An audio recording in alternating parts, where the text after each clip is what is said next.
10월 6일 이재명은 자신의 SNS에 단순 시위 혐의 대학생 전원 구속 다시 80년대 독재 시절로라는 글을 게시했습니다.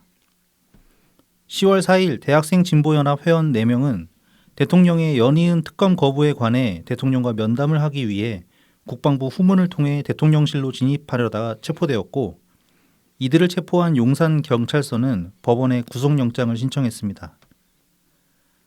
하지만 10월 6일 서울 서부지법은 이들의 주거가 일정하며 증거인멸이나 도주의 우려가 없다는 이유로 구속영장을 기각시켰습니다. 10월 6일이 이재명이 SNS에 게시한 글은 명백한 허위입니다. 현재 진행 중인 4건의 재판 모두 이재명은 자신의 행위나 책임을 부인하고 있습니다.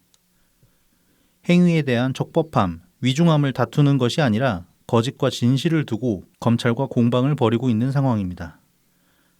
또한 거짓말 그 자체로도 재판을 받고 있습니다. 민주당과 이재명의 지지자들은 이재명 무죄 탄원서 쓰기 운동을 벌이고 있습니다. 일반적인 재판 탄원은 판결에 있어 부차적인 상황들을 참작해 형량을 높이거나 낮춰달라는 요청이 대부분이지만, 이재명 무죄 탄원은 재판부의 판단 그 자체에 개입하려 하는 도가 지나친 행동입니다. 이재명은 정치 지도자로서 자신의 말이 갖는 무게를 의식하지 않습니다. 자신의 유불리에 따라 했던 말도 부정하며 거짓말도 서슴지 않고 있음은 재판 중인 사안이 아닌 경우들을 통해서도 충분히 짚어낼 수 있습니다. 거짓된 지도자가 사회를 혼란에 빠뜨리고 망가뜨릴 것임은 너무나도 자명하기에 이재명의 거짓들에 대해 법원의 공정한 판결을 기원합니다. 안녕하세요. 오늘은 10월 26일 토요일입니다. 저는 라이브TV 블랙하우 BC입니다. 네, 호구맨입니다. 자, 오늘 탕탕절입니다. 그런 거 이제 좀 많이 즐겼으니까 슬슬 이제 지양해야 하지 않을까요? 지양해야 할까? 아니 근데 재밌잖아. 재미는 있지만 그냥 저는 좀 그런 생각을 하더라고요. 요새 이제 우리 위치에서 특히 그 진영주의를, 그렇죠. 안 그래도 좀 이번 주 저희 주제가, 저희 방송의 어떤 그 테마가 네네, 진영주의를 벗어나자인데. 네. 그래서 상대방을 좀 너무 놀리는 것 같은 그런 느낌이 있어서 이제 좀 탕탕절은 이제 굳이 얘기하지 않고, 하지만 탕수육은 맛있기에 그냥 옛날을 추억하며 그동안 많이 먹었기 때문에 탕수육과 뭐 소주 한 잔 정도야 뭐 할 수는 있다고 생각합니다. 뭐 저는 집에서 안성탕면이나 먹고 탕수육 먹기 좀 그렇고. 자, 이제 24일 날 그 김희경 이제 1심 그 구형이 나왔어요. 아, 네네네. 그럼 이게 이제 결심 공판을 했다는 거군요. 이게 이제 7월 25일 날 1차 결심을 2번 하더라 여기는. 그러니까 원래 이제 하려고 했는데 이제 선고를 연기하면서 이제 한 번 더 하게 된 거죠. 그러니까 선고가 좀 지금 석 달씩이나 연기가 되는데 이건 무슨 케이스인지 모르겠어. 이게 이제 그것 때문에 그런가? 그 저기 영수증들 다 파악한다고. 네네네. 예. 아무튼 그러니까 확인할 수 있을 것 같으니까 구해 오라. 그렇죠. 네. 그런 거였죠. 아 맞다. 판사가 그렇게 명령을 했었지. 네네네. 한번 보자고. 네. 그래서 이제 7월 20 그 처음 이제 그 검찰이 그때 7월 25일 날 고행했을 때도 300만 원이었고, 이번에 300만 원이 나왔는데 이 300만 원이라는 게 의미가 있더라고 찾아보니까. 네네. 이 공직선거법 조항 중에 보면은 배우자 관련된 조항 중에 보면은 배우자가 300만 원 이상 받으면 당선 무효가 돼요. 그렇군요. 그래서 이제 이 같은 경우는 지금 이제 그 대선 경선 때 있었던 일이기 때문에 여기서 당선 무효를 설령 날린다고 해도 네네. 뭐 이재명이 지기 날아가는 건 아니에요. 다만 이제 우리한테는 의미가 있죠. 우리는 도둑받은 경선이었다라고 말할 수 있는 근거가 되는 거죠. 뭐 이제 그런 식이고, 좀 이제 김혜경 최후 진술을 보면 좀 웃깁니다. 저는 범행에 관여하지 않았으며 배소연에게 식비를 결제하라고 시키지 않았지만 제가 생각해도 그 상황이 의심스러운 것은 사실이다. 씨발 좀 말이 되는 소리 하라고. 본인이 매우 합리적인 사람임을 어필하기 위해서인가? 아니 저 아랫사람이 밥 갖다 주는데 밥값 어디서 나는지도 안 물어보면 걸뱅이야, 거지 새끼야? 막 갖다 주는 대로 먹어 그냥. 말이 돼? 아니 근데 이게 정말 말이 안 되는 게, 상황을 보면은 굉장히 거의 다죠. 그러니까 아마 거의 다일 걸로 추정하는데 경기도에 법인카드로 결제를 했고 또 그래서 그거를 본인의 말로 의한 뭐 말에 의하면은 현금으로 줬다고. 그 현금으로 뭐 줬다는 거 아닙니까? 그 집에 현금 쌓아놓고 산다고 그랬다던데. 아니 그러니까는 야 그러지 결제하지 마 그러는데 계속 현금 이제 배소연은 계속 카드로 긁고 김혜경은 계속 현찰 주는 거야. 말이 되냐고. 그리고 집에 현찰 쌓아놓고 살아. 요즘 현금 줄 일 있으면 다 계좌 이체하지. 누가 뭐 저기 뭐 1,000원짜리 2,000원짜리 모르겠다. 네네. 뭐 김혜경 말에 따르면 이재명 집에 막 돈 뭉치 돈 쌓아놓고 사는 모양인데. 실제로 그 이재명이 예전에 이제 재산 신고했던 거 보면은 예, 뭐 집에 현금 있다 그랬죠. 예. 현금이 꽤 있죠. 예. 뭐 그 저희 어머님 상당하고 나가지고 부주금 들어온 거 3억 정도 된다 뭐 그런 소리도 하고. 네네. 요즘은 부의금도 계좌 이체를 내요 이 사람아. 봉투만 그냥 집어넣고. 그렇죠. 참 무슨 말 같지 않은 소리를 하고 있어. 뭐 그러면서 앞으로는 정치인의 아내로서 조그마한 사건도 만들지 않겠다. 저를 보호자하시는 분들에 대해서 조심스럽게 행동하겠다. 이 말도 웃겨요.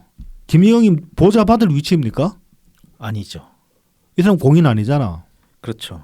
영부인은 가능합니다. 저 영부인만 가능합니다. 네. 도지사만으로도 아니에요. 공인 아니에요. 그죠? 아니죠. 시장만으로는 더더욱 아니에요. 네네. 국회의원만으로도 아니에요. 그렇죠. 당대표만으로도 아니에요. 보호자 받을 일이 없어요. 네. 근데 저를 보호자하시는 분들에 대해서도 그래 뭐 좋다 이겁니다. 그래 뭐 귀불처럼 물론 그치. 자기가 월급을 주고 그렇죠. 그러니까 그 경우에 해당되는 거니까 뭐 귀부인처럼 살고 싶으면 네 돈으로 기사 고용하고 비서 고용해서 하세요. 그렇죠. 뭐 거기서 갑질하는 거는 뭐 알아서 하시고 거기서 갑질하다가 또 말 나오면은 그때 가면 뭐 재판을 받든지 알아서 할 일이지만 최소한 그렇게 관계에서 자기 돈 들어가지고 사람 고용했으면 누가 뭐라 그럽니까? 그런데 거기에 뭐 의원실 카드가 사용된다던가. 그럼 또 문제가 되겠죠. 네. 그리고 뭐 정치 자금이 네. 김혜경 그 뭐 비서나 그 기사 월급으로 들어갔다 이러면 또 문제가 되겠지. 아니면은 뭐 민주당 법인 카드가 사용이 된다던가. 이 사람 지금 그 최후 진술에도 정신 하나도 못 차리고 있어. 지금 최후 진술 자체가 자기한테 얼마나 불리한 소리를 하고 있는지도 모르고 있는 것 같아. 이거 지금 변호사들이 제대로 안 만져주는 것 같다는 느낌도 들고 그래. 이게 뭐 이화영의 케이스나 뭐 다른 이제 재판에서도 볼 수 있지만 그냥 최선을 다한 게 이거 아닌가. 아니야. 저는 이제 이게 변호사가 실력이 있으면 이런 식으로 최후 진술하게 냅두지는 않았을 거라고요. 말을 좀 더 만들지. 좀 그래서 제 생각은 그렇습니다. 김희경을 던져주고 이재명 자기만 살아남겠다는 어떤 마지막 수가 아닌가. 야 부부 다 집어넣을 거야. 그러면서 해경도 들어갔잖아. 그렇게 하면서 버티려는 건 아닐까. 아니면 이재명만 들어가고 이재명 들어가면 김희경은 설마 안 넣겠지. 그렇게 해서 안일하게 되겠다. 안일하게 안일하겠다. 그런 건 아닐까. 그렇다고 보기에는 이 최후 진술이 너무 멍청해요. 너무 말도 안 되는 소리를 이렇게 해놔가지고. 뭐 이런 거는 이제 부창부수라고 할 수 있겠죠. 뭐 그렇다고 볼 수도 있겠죠. 이쪽 변호진들이 사실 말씀하신 것처럼 사실 이게 변호를 제대로 하려고 해도 변호하기 힘들 거예요, 사실. 그렇죠. 예. 뭐 인트로에도 적었지만 이재명이 지금 재판 받는 게 허위사실 유포 한 건 이건 이제 자기가 거짓말해서 재판을 받는 거고 나머지 재판도 변호 전략이라는 게 거짓말이에요, 거짓말 계속 보면은. 예, 그렇습니다. 예. 이게 보통 재판 그러면 이제 법리를 다투고 그다음에 행위의 위중함에 대해서 다루는 법이잖아요. 대체로 보면은. 네. 이게 뭐 이 정도 형량을 받을 만한 죄냐 아니다. 참작할 부분이 있다. 뭐 그런 식으로 재판이 흘러가기 마련인데 아니면 뭐 증거 중심으로 해가지고 증거가 있네 없네 뭐 그런 걸 다투기 마련인데 여기는 지금 계속 증인이랑 거짓말 싸움 하고 있어요. 이재명이 증인이 거짓말한다 그러고 증인은 근데 대체로 보면은 그 증인들이 말이 훨씬 진실성이 있죠. 왜냐하면은 일관성이 있기 때문에. 네, 그렇죠. 이재명은 계속 말을 뒤집어요 보면은 이 지금 재판에서 했던 말들 중에도 과거 했던 말이랑 배치되는 말들이 나오고 그러니까. 사실 변호사들 짜증 날 거야. 지금 변호사들이 그리고 그 실체적 진실에 얼마나 접근해 있을지도 저는 좀 궁금하긴 합니다. 보통 변호사들은 그 피고인의 실체적 진실을 알고 있어야 되잖아요. 변호를 하려면은. 네네. 근데 그 실체적 진실을 그래서 뭐 숨길 것인가, 그걸 드러낼 것인가, 그런 식으로 이제 변호 전략을 짜야 되는데 이재명이 과연 다 오픈을 했을까? 오픈 안 하고 사실 그 변호 전략 자체가 이재명이 그동안 이제 그 방송이나 아니면은 그 선거 운동 기간에 뭐 팟캐스트 같은 데 나와서 했던 말 그렇죠. 예, 그 위주로 되어 있어서 그러니까 그러니까 변호 전략이라는 것도 사실은 이재명 머리에서 나온 거 그대로 변호사들은 그냥 수행만 하는 정도가 아닌가 그래 보이기도 해요. 뭐 그런 면도 있습니다. 네. 그래서 변호사들도 사실 힘들 거다. 그렇죠, 그렇죠. 하지만 뭐 나는 뭐 돈이나 받으면 돼. 뭐 당장 돈은 입금을 못 받겠지만 나중에 뭐 공천이나 받고. 그렇지만 한 자리는 받겠지. 한 자리 받을 생각으로 하든지 모르겠지. 네. 그래서 참 1심 김영희 1심도 참 기대가 된다. 이거 지금 이제 선고가 또 마침 11월 14일이에요. 남편보다 하루 빠른 거죠. 네, 그래서 이제 11월 셋째 주 목요일 날은 김희경, 금요일은 이재명 이렇게 되겠습니다. 그리고 이제 열흘 뒤에 또 이재명. 금요일에 한잔 하면 되겠네요. 네. 그렇죠. 이제 금요일 지금 이제 뭐 백브리핑 같은 경우에 금요일 판결에 따라서 그 주 그 17일 날 뭐 공개 방송을 하네 마네 그러더라고 지금. 예, 그렇군요. 네. 네. 뭐 이제 그 저기 판결 잘 나오면은 그럼 이제 모두를 모여서 으쌰으쌰 할 수도 있지 않을까. 뭐 그런 생각이 좀 듭니다. 그때는 좀 쉬고 싶다. 요즘 그 PC님이 좀 이제 뭐 날 나온 김에 잠깐 얘기해보자면 PC님이 이제 회사 업무가 많이 좀 갑자기 바빠진 관계로 방송에 이제 뭐 참여를 하시긴 하시는데 좀 많이 피로가 누적된 상태로 그 참여하고 있기 때문에 다소 이제 좀 방송 퀄리티가 떨어지는 점은 예, 좀 약간 정신이 좀 빠져 있거든요. 네. 예. 뭐 양해를 부탁드립니다. 네, 미리 양해를 부탁드립니다. 네. 자, 그럼 본 내용으로 들어가 보죠. 바로. 네, 그래서 그 전에 저희를 도와주시는 고마운 분들 소개해드리고 시작하겠습니다. 후원 계좌를 통해서 엑스친S님, 웰컴퓨터님 후원해주셨습니다. 감사합니다. 감사합니다. 다음은 제공입니다. 첫 번째로 웰컴퓨터입니다. 부산 사하구 낙동대로 323번 길에요. 사하역 2번 출구 앞에 있습니다. 070-8742-9595, 051-271-0066, 010-8691-0079번입니다. 트위터에서 웰컴퓨터, 인스타그램, 페이스북, 네이버 블로그에서 웰컴퓨터 AIR SEE 숫자 12 웰컴퓨터 0079를 검색해 주시면 됩니다. 오랜 조립 경험을 바탕으로 최적의 견적을 구성해 드립니다. 가성비 좋은 사무용부터 게이밍, 딥러닝용 같은 최고 사양의 PC까지 조립해 드리고 있습니다. 다나와 최저가 가격으로 만나보는 웰컴퓨터의 견적을 지금 바로 확인해 보세요. 전국 어디서든 AS가 필요하시면 연락 주시기 바랍니다. 안전한 배송에 사용하는 웰컴퓨터의 배송 박스를 미리 보내드립니다. 문제가 생긴 컴퓨터를 배송 박스에 넣어서 웰컴퓨터로 반품시켜 주시면 전국 어디에서도 웰컴퓨터의 서비스를 받으실 수가 있습니다. 유튜브 웰컴퓨터를 통해 연락 주시면 사은품도 별도로 챙겨드리니까 꼭 말씀해 주시기 바랍니다. 지금 이제 그 독거미 키보드 이벤트 중입니다. 기존의 이벤트랑 참여 방법은 같습니다. 이벤트 트윗 글을 그 리트윗하시고 웰컴퓨터 계정을 팔로잉 하시면 자동 응모가 되고 추첨 날짜는 지금 이제 10월 31일 목요일입니다. 그래서 당첨자는 1명 되겠습니다. 그래서 많은 참여 부탁드리겠습니다. 네, 다음은 달품운동장입니다. 트위터 달품운동장 DALPUMEUN, 인스타그램 달품운동장 농사짓는 문파 DALPUM 숫자 1입니다. 진한 풍미와 영양이 살아있는 청란, 청개육부터 친환경 우렁이쌀, 그리고 고춧가루, 참기름, 들기름, 서리태콩, 찰, 옥수수까지 달품운동장에서 건강한 우리 농산물로 건강한 밥상을 준비하시기 바랍니다. 마지막으로 라만카카입니다. 네이버 스마트 스토어에서 라만카카를 검색해주세요. 머랭쿠키, 오란땅, 마들렌, 곡물쿠키, 구운 찰떡, 호두강정, 에그타르트, 소금빵이 준비되어 있습니다. 자, 그리고 이제 흑소금빵 지난주에 출시해가지고 네네. 절찬리 판매 중에 있습니다. 네, 흑백 세트 네. 준비되어 있으니까요. 많은 성원 부탁드립니다. 자, 이제 이거 상당히 쥐약이었어요. 이 꼭지. 이거를 제가 기사로 된 거를 우연히 트위터에서 발견을 해가지고 저는 이제 오늘 녹음하는 날 새벽에 그 호구매님한테 보내드렸는데 기어이 이거를 영상을 보셨더라고요. 저는 이제 원래 이게 그 기사 나오기 전에 이제 알릴리오에서 오늘 한다 그러면서 예고편 스샷이 이제 스샷을 트윗에 누가 올리셨길래 그거 가지고 욕을 한 바가지 했었거든요. 이 새끼들 사실 지금 민주당이 DJ 사저 넘어갈 뻔한 거 거기 가서 제대로 한 일도 없고 그냥 남일 보듯이 해놓고 지금 와가지고 이런 식으로 나오니까 너무 빡이 쳐가지고 그래서 욕을 한 바가지를 해놨었는데 그러고 이제 그냥 뭐 개소리 하겠지 그러고 이제 까먹고 있었거든요. 근데 이제 이게 뭐냐면 이제 어제 10월 25일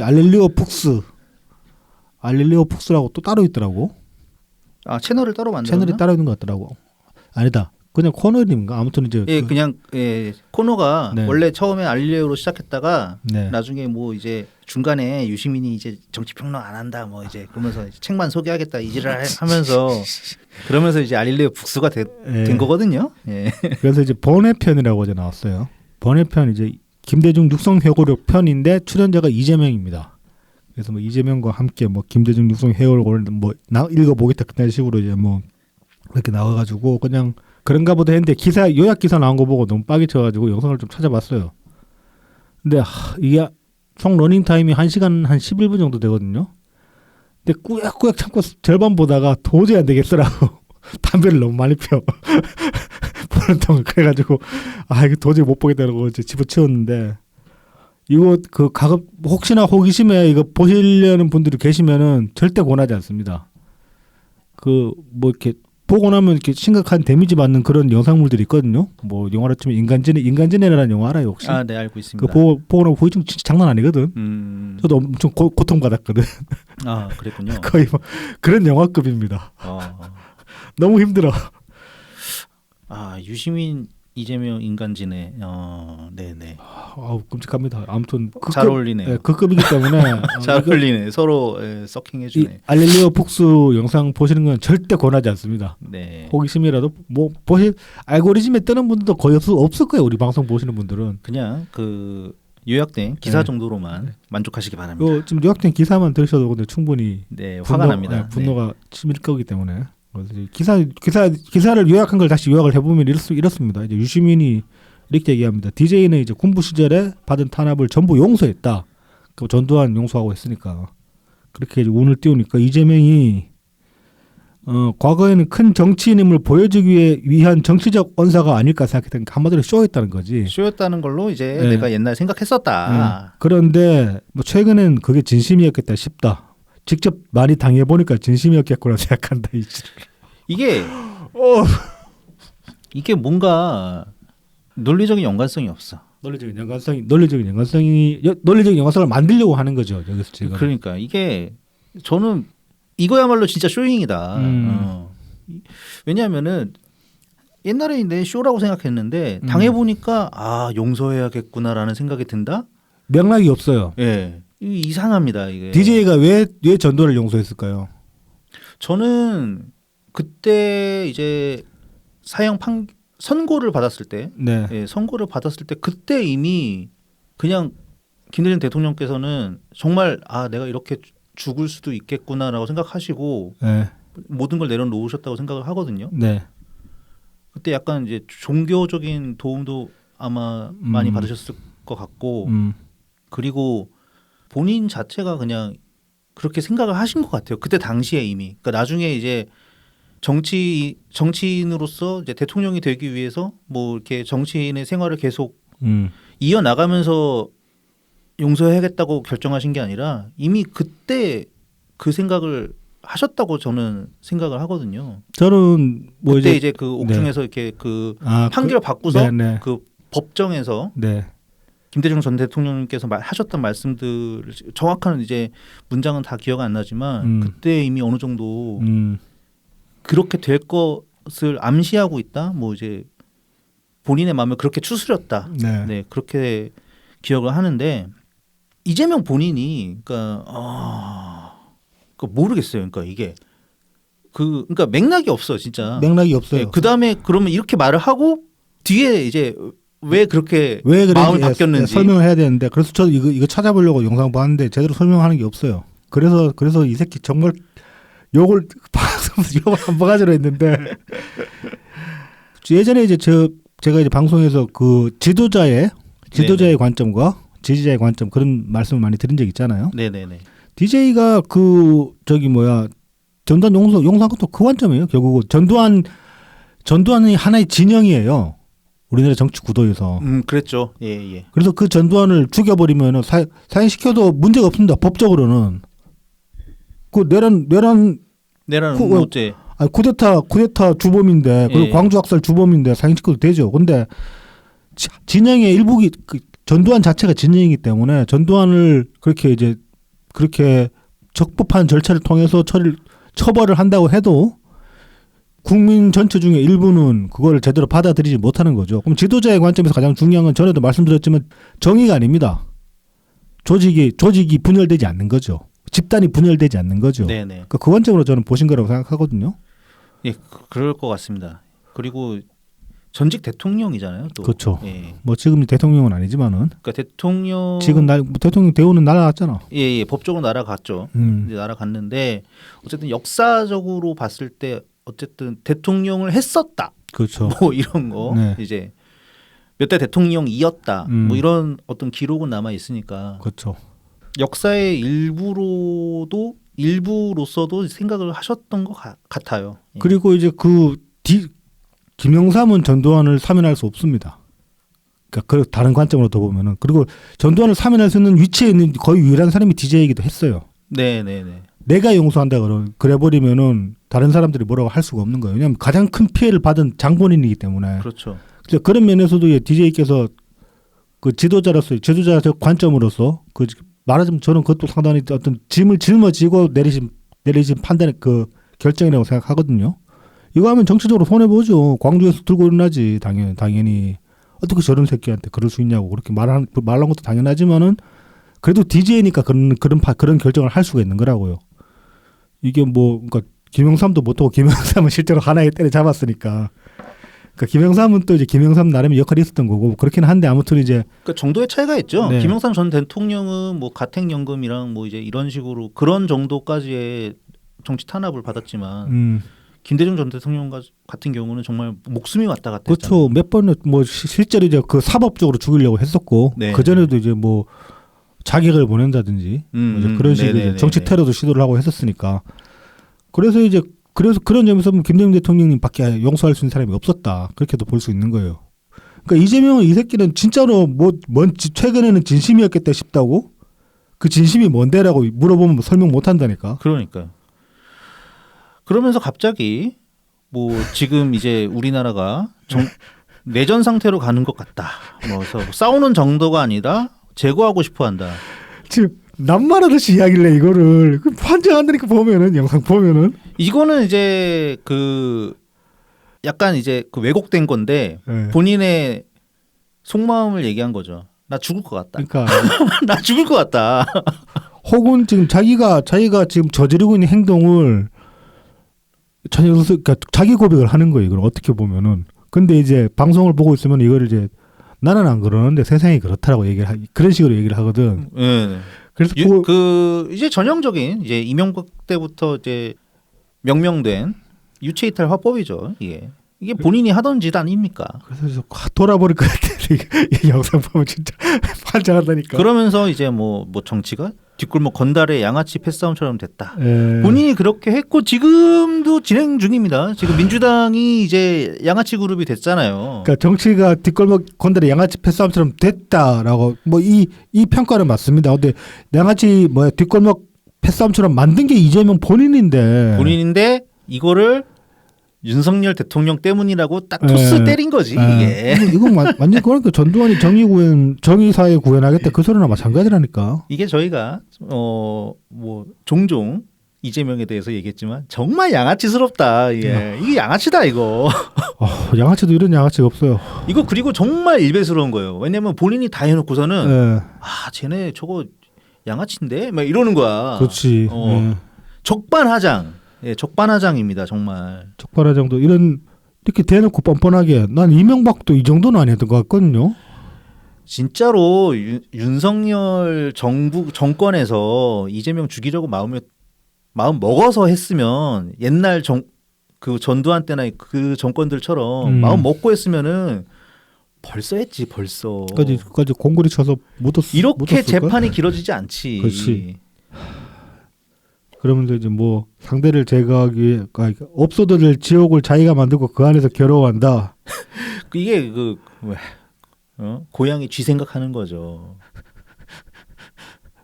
이거 그러니까 윤석열, 이재명 둘 다 해당되는 얘기예요. 자기 잘못을 인정을 하면 되는데 인정을 해야지 거기서부터 뭐 그 잘못에 대한 어떤 책임을 지고 나면은 그걸 털고 갈 수 있는 거잖아요. 근데 윤석열도 지금 못 그러고 있고 이재명도 못 그러고 있어요. 이거 자기 하기 나름이거든 사실. 그걸로 직이 날아가고 자기 정치적 위상이 꼭 가라는 것도 아니에요. 어떻게 하냐에 따라 가지고서. 이재명 윤석열의 경우는 그게 잘 맞는데 이재명은 지가 한 짓이 있기 때문에 그치, 뭐 그렇긴 하지. 좀 예. 약간 결이 다르죠. 예. 예. 부정이 워낙 그러니까는 유승하니까. 윤석열은 사과하고 다음부터 안 그러겠습니다 하면은 뭐 이렇게 이제 자기들 지지자들이나 아니면은 조금 더 넘어가주는 사람들이 일부 있을지 몰라요. 근데 이재명은 그거랑 상관없이 법의 잣대로 그렇죠. 심판받아야 되는 거기 때문에 네. 이 부분 물론 이제 저희들의 유죄 추정 원칙이 적용되는 것이긴 하지만 그러면서 이런 얘기를 합니다. 개인적인 사안이면 상관없지만은 세상에 영향을 미치면은 죄 없는 사람들이 고통을 함께 나눠야 한다. 이게 뭔 소리야? 그러니까 이제 그 뭐 윤석열이 그러는 게 그냥 윤석열이 사인이면은 개인이면은 뭐 그러든지 말든지 뭐 크게 문제 안 되는데 네네. 참 공인이고 공인 중에 공인은 대통령이기 때문에 윤석열이 저렇게 뭐 부인 문제로 저러는 걸로 인해서 다른 온 세상 사람들이 다 고통을 받는다 이렇게 얘기를 하고 있는 거예요. 지금 김건희 얘기를 하는 네. 건가요? 김건희 여사 얘기를? 그런데 이건 이재명한테 똑같이 적용되는 얘기고 실제로 뭐 지난주에도 말씀드렸지만 그 저기 뭐야 백현동 같은 경우에 예를 들어가지고 네네. 실제적인 피해자가 있다고 피해자들이 있다고 존재한다고 한둘이 아니죠. 뭐 한둘이 아니죠. 젊은 사람들 고통을 함께 나눠야 하는데 이런 소리를 할 입장이 못 돼요. 얘는 지금 실제로 실체하는 고통을 주고 있기 때문에 뭐 추상적인 고통이 아니라. 그리고 이 문장만 딱 떼놓고 보면은 또 자기 얘기야. 그렇지. 나 살려줘라. 예, 자기 고백이면 자기 죄를 고백하는 것이면서 나 좀 살려주세요라고 어필하는 거이기도 하죠. 기소 취하해라. 네. 뭐 이런 거나. 그래서 이제 이렇게 쭉 이야기하니까 유시민이 이제 맞장구를 칩니다. 우리 대통령이 그러고 있죠. 그러니까 지금까지 윤석열 까는 얘기했다 이거예요. 그렇죠, 그러니까 그렇죠. 이재명은 또 뭐 제가 말하기 좀 그렇고. 네, 언제나의 이재명입니다. 네, 언제나의 이재명. 그래서 뭐 유시민은 또 이제 본인은 고통스럽지 않고 행복할 거다. 그게 문제다. 저도 그럴 것 같습니다. 이거는. 뭐 이제 많은 그 이제 SNS에 보니까 그런 얘기 있더만 그 윤석열이랑 김건희 둘이서 그냥 그 저기 뭐야 로맨스 드라마 찍고 있는데 나머지 사람들은 다 고통받고 있다고. 뭐 그렇죠. 천하의 그 제일 쓰레기 같은 사랑꾼이라고 할 수도 있겠죠. 어떻게 보면은. 근데 뭐 이것도 뭐 이재명도 마찬가지 아닐까? 마찬가지 아니었을까? 이 재판 받기 전까지만 해도 본인은 뭐 다른 사람들만 고통스럽고 본인은 행복했을 거라는 거. 그렇죠. 그랬을 것 같죠? 아마도. 네. 뭐 이제 그리고 또 이제 그런 얘기를 합니다. 박근혜 탄핵 집회 때를 회상을 하면서 자기가 광장에 제일 먼저 뛰어갔었다. 뭐 이렇게 얘기를 합니다. 이거 아닌 것 같은데. 하여튼 근데 제법 빨리 기어 나오긴 했어요. 예. 근데 이제 그 이재명이 늘상 주장하는 것 중에 틀린 게 하나 있죠. 자기가 제일 먼저 탄핵을 주장했다라고 말하는데 그거는 거짓말입니다. 예. 그때 저도 어디 영상 캡처 떠는 거 있는가 그런데 저기 다스베이드에 나와가지고 맞습니다. 탄핵은 불가능하다. 그 소리를 예. 제일 먼저 했거든. 그렇죠. 그리고 이제 당시에 이제 문재인 대통령 같은 경우는 탄핵은 불가능하다가 아니라 그냥 대통령이 결자 해지해야 된다. 안 그러면 국민 분열이 너무 심화되기 때문에 대통령 스스로 책임감을 가지고 스스로 내려놓는 게 최선이다라고 그렇게 얘기를 했었죠. 질서 있는 퇴진. 네, 그렇죠. 질서 있는 퇴진. 그때 이제 말씀하신 거고. 그래서 이재명은 탄핵이 아예 안 된다 그랬어요. 불가능하다.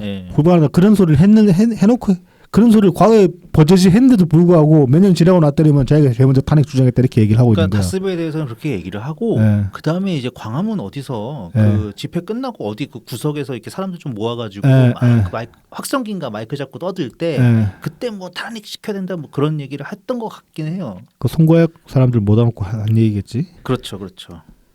뭐 그러면서 뭐 그때는 제일 먼저 뛰어가는데 이제 책임 있는 위치에 있었으면 그렇게 못했을 것이다라고 얘기하는데 성남시장이 책임 없는 위치야? 그러니까 말입니다. 얘는 좀 뭐 개념이 없어. 그리고 이제 뭐 최근에는 변했다 사이다 어디 갔냐 이런 얘기를 많이들 한다. 뭐 그런 소리 합니다. 사이다가 어디 갔을까? 법원에 묶인 몸이라서 사이다가 안 나오는 거지. 그렇죠. 뭐가 또 걸릴지 모르거든요. 네.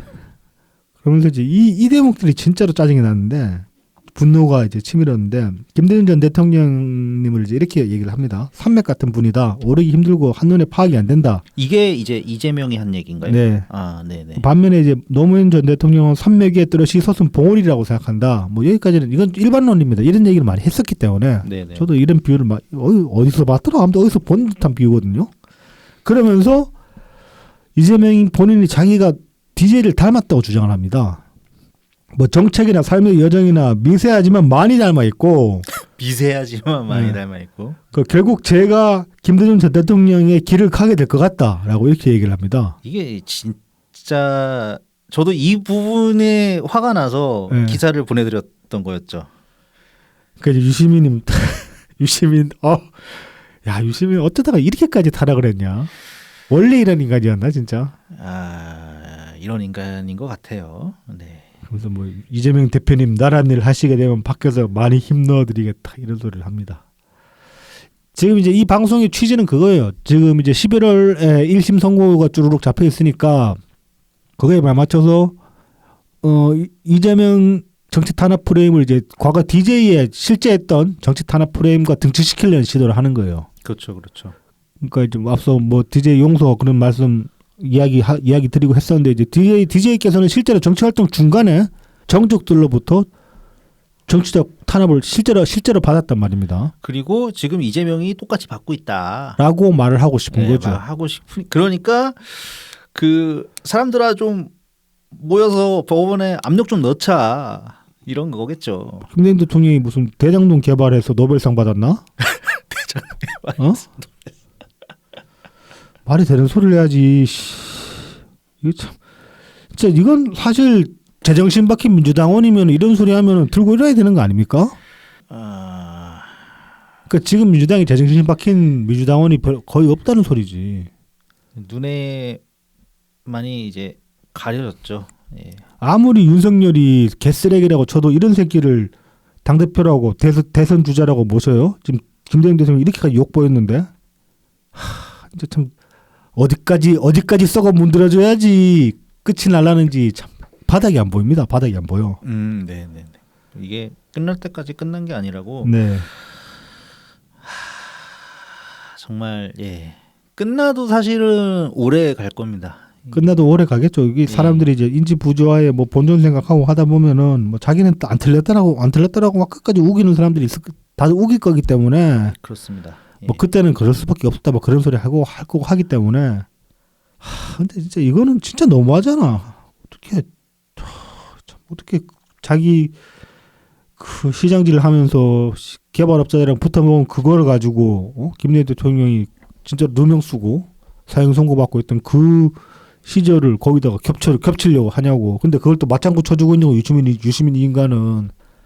아니 지금 이제 그 법적으로 연루된 것들을 다 제외하고 나서 보더라도 이재명은 김대중 전 대통령처럼 목숨을 걸고 정치한 적이 단 한 번도 없습니다. 없죠. 가치를 위해서 자기 목숨을 던졌던 적이 한 번도 없죠. 아무리 이제 뭐 민주정부 때 정치 그러니까 민주당에 들어와 가지고 뭐 몇 번 낙선하다가 이제 당선돼 가지고 뭐 박근혜 시절에 성남시장직을 했다고는 하지만 목숨 걸고 뭘 한 적이 없어요. 없어요. 네, 없어요. 그냥 뭐 나는 복지 정책 하고 싶다. 나 복지 정책을 할 거다. 뭐 이런 거 자랑하면서 뭐 한 거밖에 더 있습니까? 그러니까 이재명의 그 판타지 안에 들어가서 봤을 때라고 하더라도 그냥 그렇죠. 그거 한 겁니다. 뭐 그걸 뭐 목숨 걸고 했나? 그냥 성남시장으로서 뭐 그냥 한 거잖아. 앞서서 이제 그 DJ의 용서 얘기를 했잖아요 여기서. 네. 근데 이제 그 용서를 다시 또 생각해 보면 DJ께서 이제 여러모로 봤을 때 그 이제 실제로 대통령 취임하시면서 재임 기간 동안에 이제 하셨던 뭐 어떤 기반을 닦았던 부분들을 봐도 그렇고 상당히 이제 적어도 한 20-30년 내다보고 뭔가를 준비하셨구나 싶은 것들이 많단 말입니다. 뭐 대표적으로 IT 같은 게 그렇고. 네네. 그다음에 이제 우리나라가 문화 강국이 돼야 된다. 이건 이제 그 김구 선생 말씀 인용하시면서도 본인도 스스로 그렇게 이제 많이 강하게 어필을 하셨고. 네. 그래서 뭐 당시에 보면 대통령인데 막 서태지 만나고 그런 것들 있잖아요. 네네. 되게 이례적이었잖아요. 그런 것들이. 그렇죠. 네. 그리고 이제 뭐 일본 문화 개방하면서 그때 또 그 마이클 잭슨이 이제 한국에 콘서트하러 오면서 마이클 잭슨도 만나셨었죠. 마잭은 마이클 잭슨은 이제 만날 만한 게 워낙 김대중 대통령이 해외에서 더 유명한 분이기 때문에 만델라급의 인사이기 때문에 그렇죠, 그렇죠. 마이클 잭슨 개인적으로라도 만나라고 한데 마이클 잭슨 레벨쯤 되면 어느 나라 가도 대통령 만나자 그러면 만나주겠구나. 대단하긴 하다. 그럴 수 있죠. 아무튼 이제 그런 식의 어떤 그 뭐 문화적인 역량을 펼쳐서 우리나라를 세계에 알리고 그것이 이제 경쟁력이 될 것이다라는 걸 일찌감치 짚으셨고 거기에 대한 기반도 닦으셨다고 저는 보거든요, 일정 부분. 네. 그때 이제 뭐 저기 뭐야 일본 문화 개방할 때 그렇죠, 그렇죠. 그때 쫄지 마라, 자신감 가져라, 우리 안 밀린다. 실제로 안 밀렸고. 그리고 이제 그런 식으로 이제 일본에서 들어온 것들 중에 일부는 우리나라에서 재해석돼 가지고 재창조돼서 그게 지금 아이돌 아니에요. 원래 원조는 일본이에요. 그렇죠, 그렇죠. 다들 아시는 바대로 뭐 옛날에 막 그 90년대 막 80년대 이럴 때 보면 뭐 소녀대 이런 것들 1세대 아이돌들 우리나라 쇼 프로그램도 가끔씩 나오고 있었잖아. 그리고 막 개방됐을 때도 네. 그 엄청난 대인원의 걸그룹이 일본에서 처음 만들어졌었거든요. 뭐 AKB 48인가 뭐 그런 그 거. 전에 모닝구 무스메라고 거기가 이제 한 9명 정도 됐었어요. 걔네들도 이제 그 정도 인원으로 떼거지로 나온 게 그 모닝구 무스메가 처음이고 그게 48명까지 늘어난 거네. AKB 48. 48명 운동팀도 48명에는 운동이 없는데 말이 되냐 그게. 더 재밌는 거는 AKB 48에 하카다 48에 막 지역별로 48이 막 생겨가지고 나중에는. 근데 뭐 일본은 그 아이돌 어떤 아이돌이라는 장르가 네네.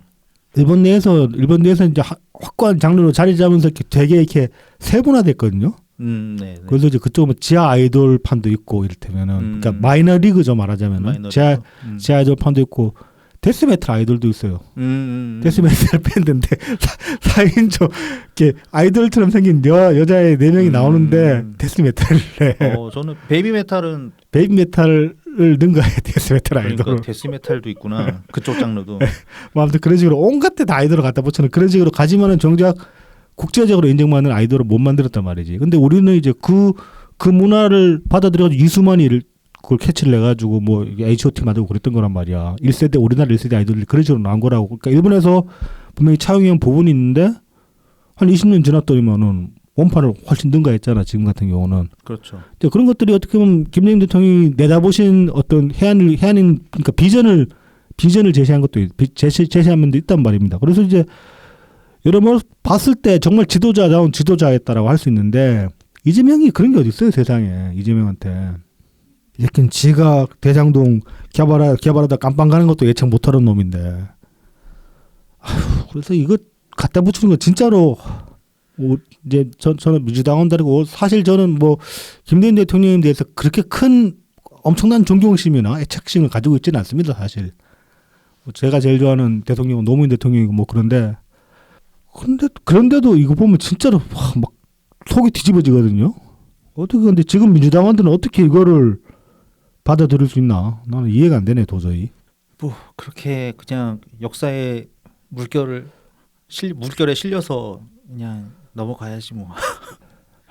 그래서 참 그 역사의 물결이 지금 이 순간에 어떻게 흘러가고 있는지 지난주 조금 짚어봅시다.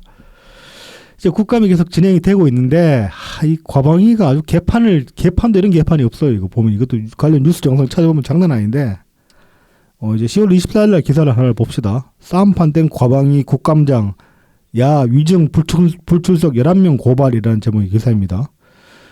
이게 이제 그 24일 날 오전 11시 50분께 이제 그 점심 먹으려고 정의를 딱 했는데 그 국감장에서 MBC 대주주 방문진 한 직원이 갑자기 쓰러져요. 국감 도중에. 네네. 그러니까 이제 방통위원장 직무대행 김태규 이게 그 지금 방통위원장 탄핵당한 사람 누구야? 이진숙. 네, 이진숙 직무대행 김태규 이 양반이 이제 비아냥되는 거야. 사람을 죽여 이렇게 얘기를 한 거야. 그러니까 옆에서 노정민이 그거 듣고 지금 뭐라는 거냐? 뭐 기다렸다는 듯이 그렇게 얘기한다. 이렇게 얘기를 하니까 김태규가 기다리긴 뭘 기다려 이렇게 막 대려 역정을 내고는 갑자기 이제 회장을 팍 박차고 나가버립니다. 그리고 이제 쓰러진 사람 긴급 조치하고 그다음에 이제 잠시 뒤에 이제 그 국감이 다시 속개가 되니까 이제 노정민이 이거를 이제 짚고 나와요. 그래서 김직무대행이 정해중에 숫자로 18이라는 욕설을 했다. 그러니까 18 그랬다 이거야. 네네네. 그래서 이건 국회 차원의 조치가 필요하다 이렇게 얘기를 합니다. 그러니까 김태균은 또 안 했다 그래. 뭐 이제 앞부분에서 욕은 안 했다. 그러면서 이제 이게 뭐 정회 중에 일어난 일이고 개인적 한탄을 표하는 거지 누구를 특정해서 한 말이 아니다 이런 식으로 발뺌을 합니다. 그러니까 지금 이제 과방위원장이 최민희잖아요. 아, 예. 그래서 최민희가 이제 김태균한테 사과하라고 얘기를 합니다. 욕한 거. 그러니까 김태균이가 나는 욕 안 했다 이렇게 계속 버티고 그러니까 여당 측에서 왜 이렇게 편파적으로 진행을 하냐 이렇게 막 들고 나옵니다. 그러니까 또 이제 민주당은 그 욕하는 걸 왜 두둔하냐 또 이렇게 또 받아치고 그러면서 이제 민주당의 이제 김우영이 이렇게 또 얘기를 합니다. 국감 중에 직원이 쓰러지는 와중에 사람 죽이느라고 하나 그러니까 저자라는 말을 써요. 네네네. 그러니까 김태희가 저자라니 이렇게 또 이제 또 버럭하니까 김우영이 욕을 막 해요. 야 이 새끼야 막 이 새끼 뭐 임마 막 이러고 막 삿대질을 막 해. 이 새끼까지 나왔어요? 그러니까 이 자식이지. 이 자식 임마 그러면서 막 삿대질하고 막 그 둘이 이제 삿대질 오가면서 막 이렇게 싸움이 났어. 지금 뭐 하니까 뭐 김태균도 받아줄 수밖에 없지. 그리고 이제 그러다가 소란이 좀 있다가 잠시 후에 이제 김우영이 나 이거 그 국회 영상 그 찾아보면 진짜 너무 병맛이거든. 그렇게 그 삿대질하고 싸운 다음에 갑자기 김우영이 김직무대행과 언쟁하면서 심한 표현을 쓰면서 사과한다. 김우영도 이번에 초선일 텐데 아마 어디서 진짜 이상한 것들만 데려와가지고. 네. 그다음에 이제 김태균은 근데 나 사과 못 받아? 아니 뭐 그런 말하지 임마 그러고 뭐 이 자식 삿대질하는데 국회의원이 국감장에서 기분 상할 수도 있지. 그런데 좀 웃기긴 했어 이것도. 그래서 사과를 안 받아들였는데 그러니까 이제 최민희가 김태균 욕설 그 18이라고 그랬는지 안 그랬는지 한번 확인해 보자 그러면서 VAR을 돌린 거야. 11시 50분경에.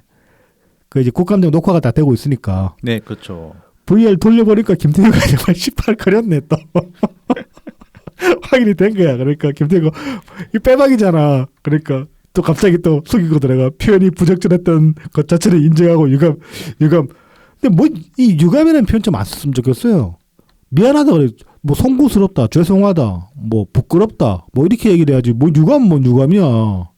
이게 이제 안 미안하다 뜻이죠. 그러니까 보통 유감이라고 표현할 때는 미안하지 않은데 예. 뭐 하라고 하니까 예. 유감입니다. 뭐 이러는 거지. 빼박이라서 어쩔 수가 없네요. 뭐 그런 거지.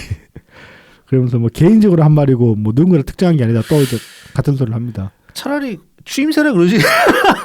아니 뭐 개인적이고 특정을 하든 안 했든 국감장에서 그렇게 막 18 거리는 건 그 자체로 잘못이지. 그렇지 않습니까? 하시면 차라리 막 fuck 그러라고. 마찬가지죠. 뭐 영어로 하나. 아니 뭐. fuck 그럼 그래도 이렇게 듣는 사람들이 잘 못 알아듣잖아. 그런가? 발음을 좀 안 좋게 하면은. 확. 그러면서 이제 우리 직원들이 굉장히 큰 고통을 호소하는 상태에서 나도 감정이 좋을 리가 없다 이런 식으로 자기 변명을 합니다. 뭐 그다지 이제 뭐 느껴지진 않는데요. 자 그리고 또 이제 이날 그 국힘 최수진이 이제 그 저기 최민희한테 이제 좀 이의를 제기했는데 이건 좀 타당성이 있거든요. 타당하거든요. 그러니까 10월 7일날 그 방통위 국감에서 최민희 발언이 전체 질의의 20%를 차지했다. 이게 이제 그 어디서 나온 분석이냐면 국정감사 그 모니터단 이제 NGO 단체가 있어요. 네. 거기서 이제 분석을 한 거예요. 그러면서 이제 이 모니터단의 의견이 그 상임위원장이 열성적 국감이냐 과도한 갑질이냐 이런 식으로 지적을 했다라고 이제 모니터단의 분석을 인용을 해서 이제 최민희한테 이의를 제기를 한 거예요. 그러니까 최민희가 갑자기 이렇게 얘기합니다. 갑질이라고 사과하라고 얘기를 하는 거예요. 갑질은 이 최수진이 말한 게 아니고 인용을 한 건데. 그러니까 모니터단이 했다는 거 아닙니까? 예. 근데 최민희가 갑질이란 거 사과하라 그러면서 최수진의 발언권을 박살을 내버려요. 마이크 꺼버린 거야. 말 못하게. 정청래 저리 가라네요. 사과할 때까지. 그러니까 이제 과방위 그 여당 의원들이 이후에 이제 항의 표시로 최민희 독재 과방위 발언권 보장하라는 피켓을 노트북에 딱 붙이고 국감에 참석을 합니다. 금방 뽑아왔네. 네. 또. 그리고 또 이제 그 국힘 이상위는 이제 이거는 국회의원의 발언권을 빼앗는 거는 군인의 군복을 벗기는 것과 똑같아 이러면서 퇴장을 해버려요. 뭐 이상한 비유인데.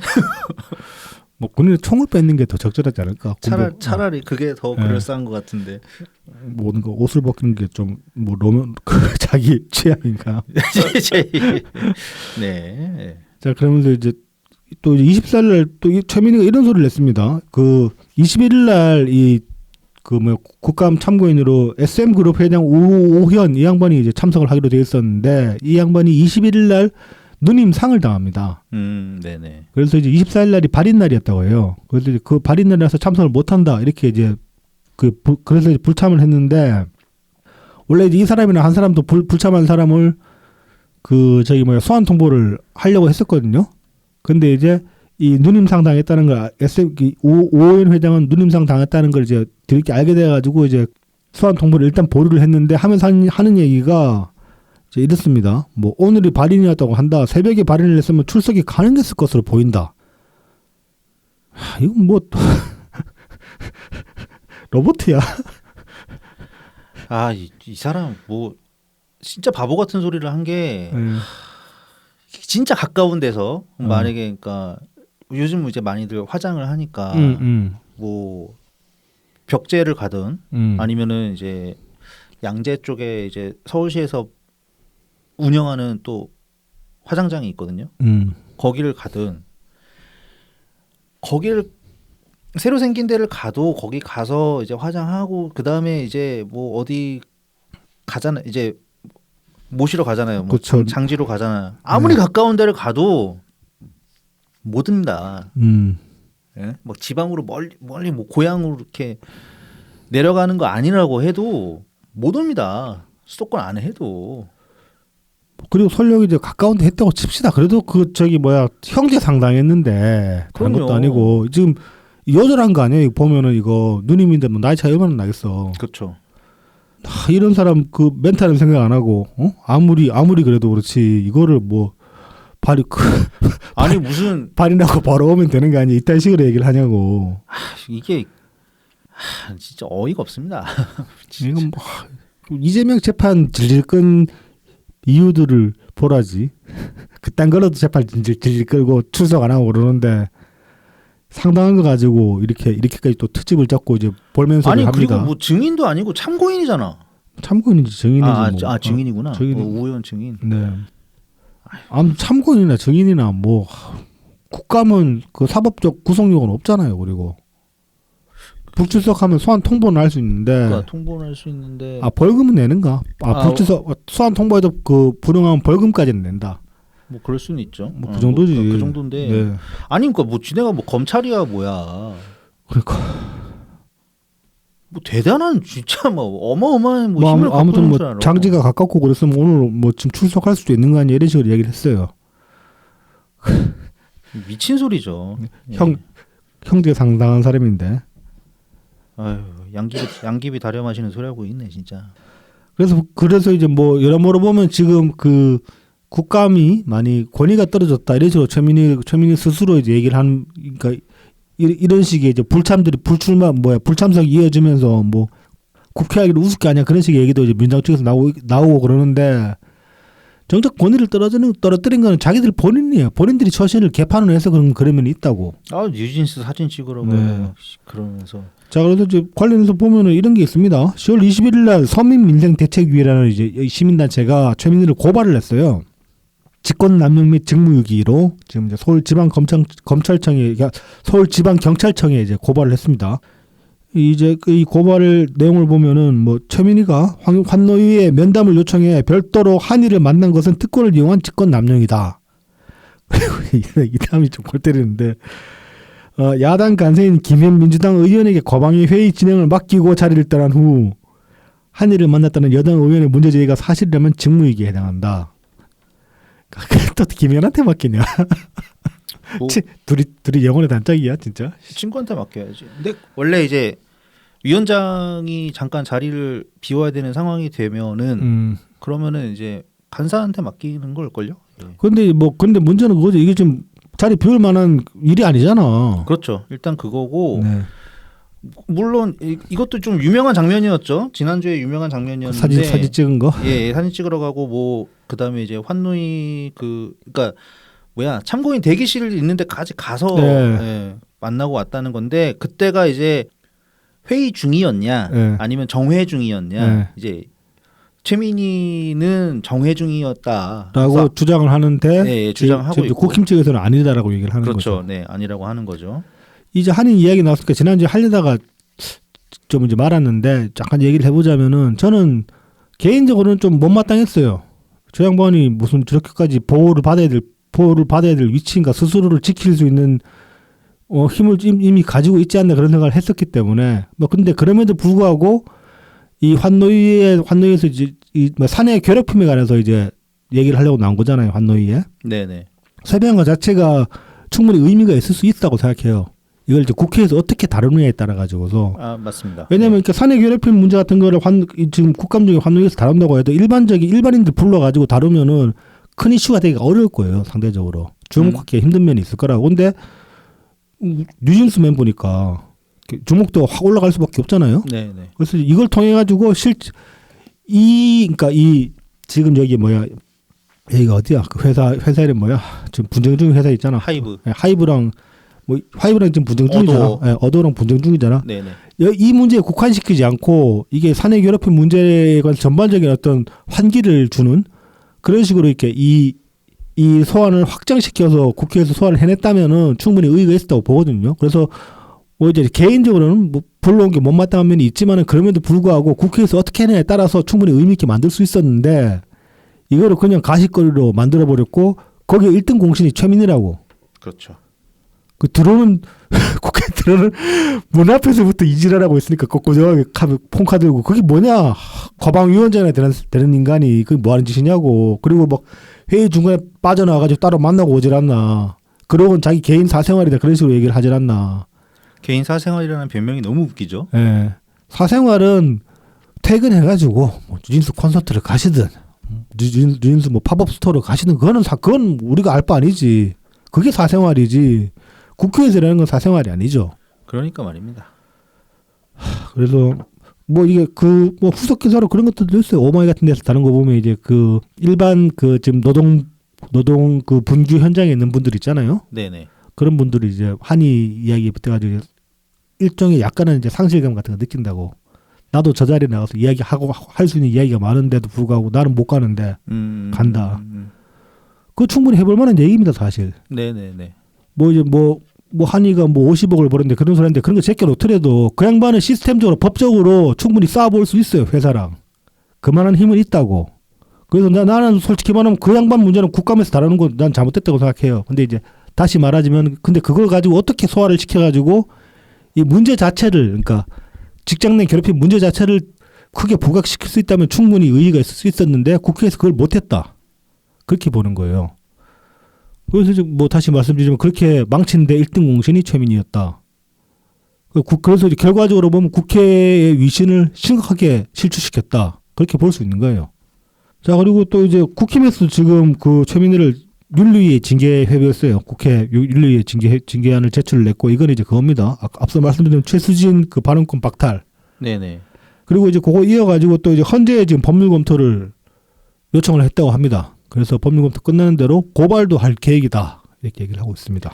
이게 발언권 박탈은 일단 뭐 본 적이 없습니다. 예. 그러니까 보통 이제 회의를 이제 진행하기 위해서 이제 네. 의사진행 발언 이제 그만하시고 그렇죠. 뭐, 말이 네. 길어지고 그래가지고 예. 막 언쟁이 오고 하면서 이제 그러면서 이제 자제시키고 양쪽 다 이제 정말 마지막으로 딱 한 마디씩만 하고 이제 회의로 감사로 넘어갑시다. 뭐 이런 식으로만 했었지. 그렇죠. 그리고 뭐 말이 길어지면 시간 다 쓰셨으니까 이제 마이크가 꺼진다던가 뭐 이제 그런 거지. 너 앞으로 말하지 마. 이런 거. 이건 그거잖아. 너 나한테 개겨. 그러니까. 너 나한테 개겨. 그리고 뮤트 시켜버린 거 아니야. 그 톡방에서 뮤트 시키는 게 마찬가지 아니야. 이게 말이 돼 이게. 정청래는 이제 막 그 뭐 참고인이었던가 뭐 네, 그 복도에 나와서 손들고 뭐 반성하고 오라 그러니까 그런 소리. 퇴장. 네. 복도에 나와서 1분 동안 반성하고 오라 그런 소리 하지 않나. 봉숭악당이지 이게. 뭐 이런 식으로 참 그 뭐 얼마나 그 국회도 좀 우습게 돌아가고 또 이제 윤석열 정부도 좀 뭐 외교 나가서마다 헛발질하고 하는 바람에 그래서 그런지는 모르겠는데 이제 이 다음에 다룰 내용은 이제 한편으로 좀 우리나라가 얼마나 우습게 보이겠냐 그런 생각이 드는 그런 뭐 소식이었어요. 이건 이제 이번 주 초였죠. 이제 10월 20일 날 그 우크라이나 아조우 여단의 보흐단 크로테비치 여단장이라는 양반이 SNS에 이제 한글로 글을 썼어요. 아, 한글로. 번역 네, 돌렸겠지. 네네. 지금 뭔 내용이냐면 이제 지금 그 뭐 이게 이제 진위 여부가 러시아 측 이야기랑 서방 측 이야기랑 다른데 뭐 북한이 지금 이제 러시아에 파병을 했다. 네.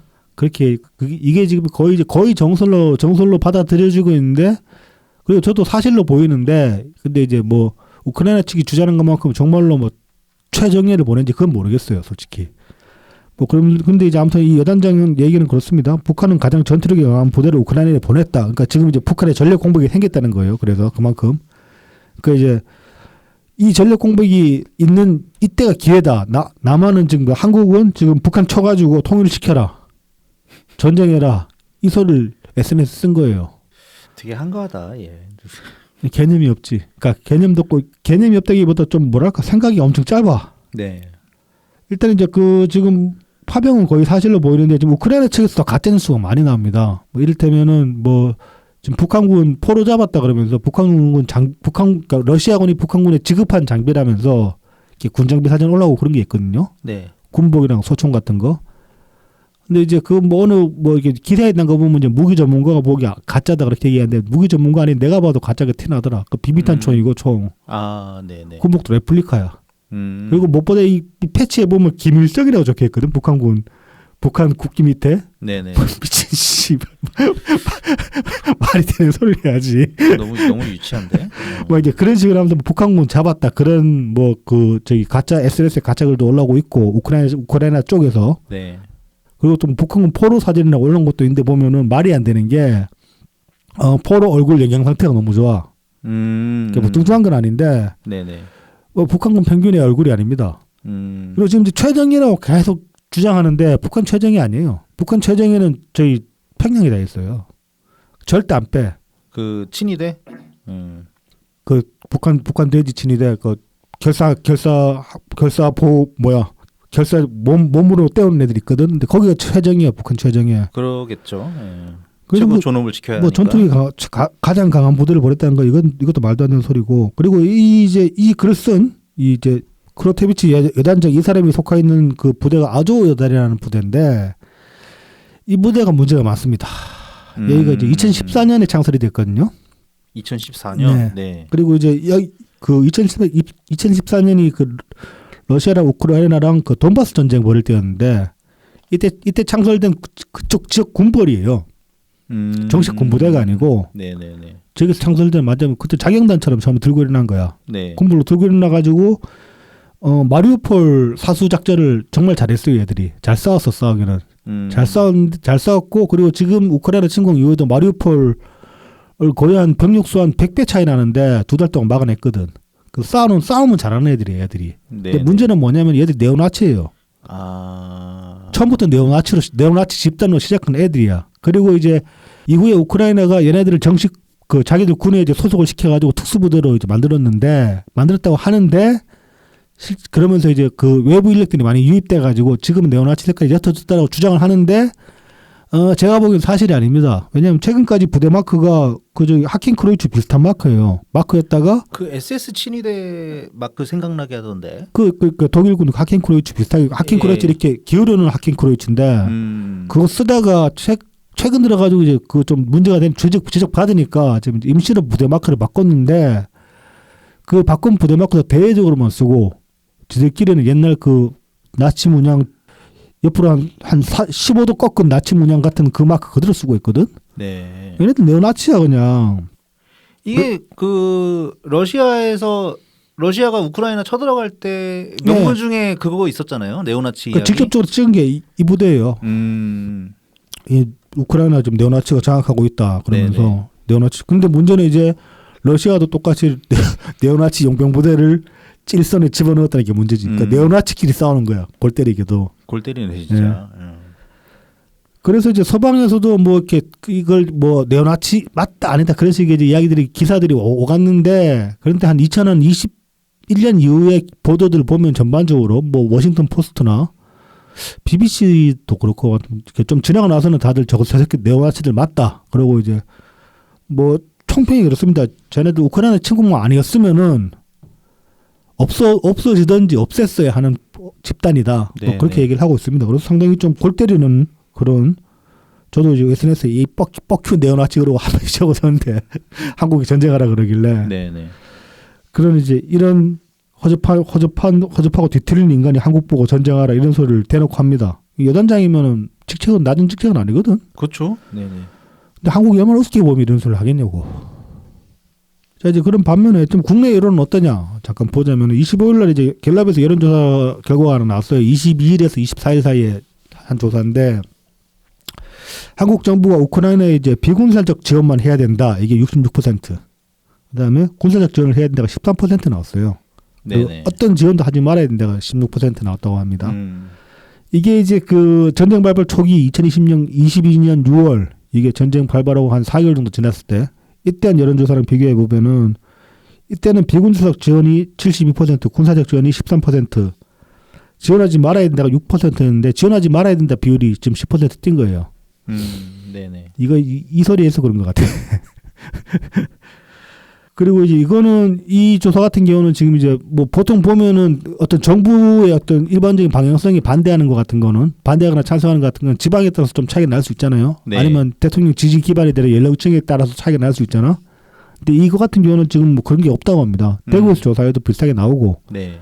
60, 70대 대상으로만 조사해도 비슷하게 나온다고 해요. 그 이건 국민 일반적인 인식이라고 볼 수 있습니다. 그리고 이제 뭐 북한과 러시아 군사협력 강화에 대해서는 위협적이라고 느끼는 국민이 대다수입니다. 73%. 이건 당연한 얘기죠. 네네. 그렇습니다. 지금 그래서 이제 우크라이나 문제는 어떻게 해야 되느냐. 뭐 저 개인적으로 생각해 보면은 뭐 무기 지원까지는 그런데 뭐 아름아름 좀 뭐 물자를 지원을 한다든지 뭐 그동안에 그러니까 인도적 지원 같은 걸 계속 하는 거 그런 거에 관해서는 뭐 해볼만 하고 그리고 한편은 그쪽으로 그러면서 좀 필요한 정보들을 좀 빼내올 수 있는 것들도 있거든.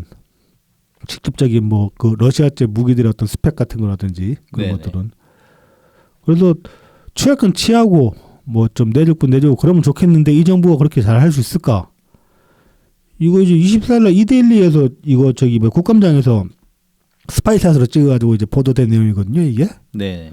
이게 보면은 그 육군 삼성 장군 출신 이제 국힘 사선 의원 한기호랑 이 대통령실 국가안보실장 신원식 이게 신원식이 군 후배라고 합니다. 직속 후배라고 합니다. 둘이 네. 이제 텔레그램 주고받은 게 이제 그 스파이샷에 잡혔어요. 보면 한기호가 우크라이나와 협조가 된다면 북괴군 부대를 폭격해 피해가 발생하게 하고 이 피해를 북한의 심리전으로 써먹었으면 좋겠다. 그러니까 신원식이 잘 챙기겠다 이렇게 얘기를 합니다. 이거를 왜 요청을 해? 알아서 하겠지 우크라이나가. 알아서 하겠지. 그러니까, 전쟁인데. 그러니까 괜히 이딴 소리 해가지고 또 태클 잡혀가지고 또 이제 그 국방위에서 시끌시끌복적했는데 이날 보면은 그러니까 정작 이 상황에 대해서 피해를 누가 보고 있느냐 뭐 꼭 이거랑 직접적으로 연결되는 건 아니지만은 이제 24일 국감장에 또 다른 그 풍경을 하나를 보자면은 이런 일이 있었습니다. 그 이제 강화도 주민들이 나와가지고 이제 좀 호소를 했어요. 주민 한 분은 이제 이렇게 얘기를 합니다. 국감장에서 무릎 꿇고 이제 울먹이면서 얘기를 하는데 대남방송 소음으로 인해서 이렇게 일상이 완전히 무너졌다. 그래서 이제 그 자녀가 두 분이 있는데, 그러니까 자녀가 2명이 있는데 초등학생 1학년 딸 같은 경우는 잠을 못 자고 힘들어해가지고 이제 구내염이 생겼다. 그리고 이제 초등학생 3학년짜리 아들은 이제 새벽 3-4시까지 잠을 못 자고 이제 그런 상황이라고 합니다.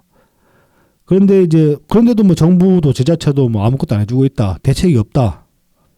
그리고 이제 또 뭐 강화도에 이제 60년간 살았다는 또 다른 주민도 이제 이렇게 얘기합니다. 그 인근 지역들 김포, 연천, 파주는 위험 지역구에 선정이 되는데 강화도만 쏙 빠져 있더라. 근데 강화도가 사실은 제일 접경이거든요. 제일 가깝거든요. 왜 뺀지 저도 좀 의문입니다. 그래서 대책을 세워달라 이렇게 얘기를 하는데 이게 지금 소음 공격이 뭐 그냥 단순히 뭐 확성기로 큰 소리 내는 게 아니라 엄청 그 험한 소리들을 지금 내고 있어요. 막 그 특히 괴로운 소리도 있잖아. 기괴한 소리 그런 거. 네. 아니면 짐승 울음 소리나 귀신 소리 같은 거. 밤에 계속 그런 걸 틀어대고 있다고 해요 지금. 사람 진짜로 잠 못 자게 거의 고문 수준으로 그러고 있는 거야.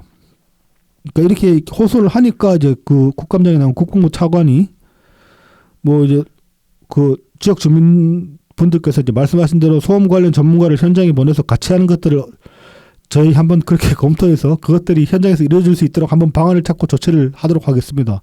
말이 좀 중언부언되는 감이 있죠. 뚜렷하게 뭔가 대책을 그 해결책을 얘기를 못 해요. 그러면서 뭐 검토해서 바로 조치하겠다 이렇게 얘기를 하는데 이게 말이 좀 웃깁니다. 왜냐하면은 강화도에 지금 해병대 이사단 주둔이 있어요. 그렇죠, 그렇죠. 그럼 해병대 이사단으로부터 매일 그 관측 보고가 들어온다고.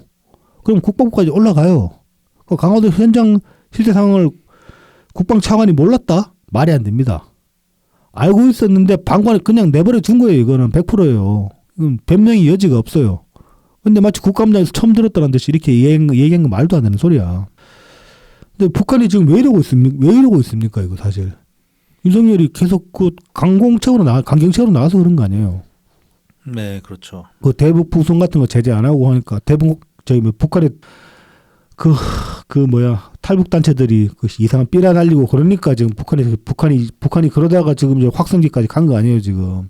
그렇죠. 뭐 우리나라도 대북 방송 스피커 다시 하기 시작했고. 우리나라 쪽이 출력을 훨씬 센데 지금 이제 그러니까 북한이 이제 소음의 카테고리를 바꿔가지고 이런 식으로 사람들을 괴롭히고 있는 겁니다. 근데 무슨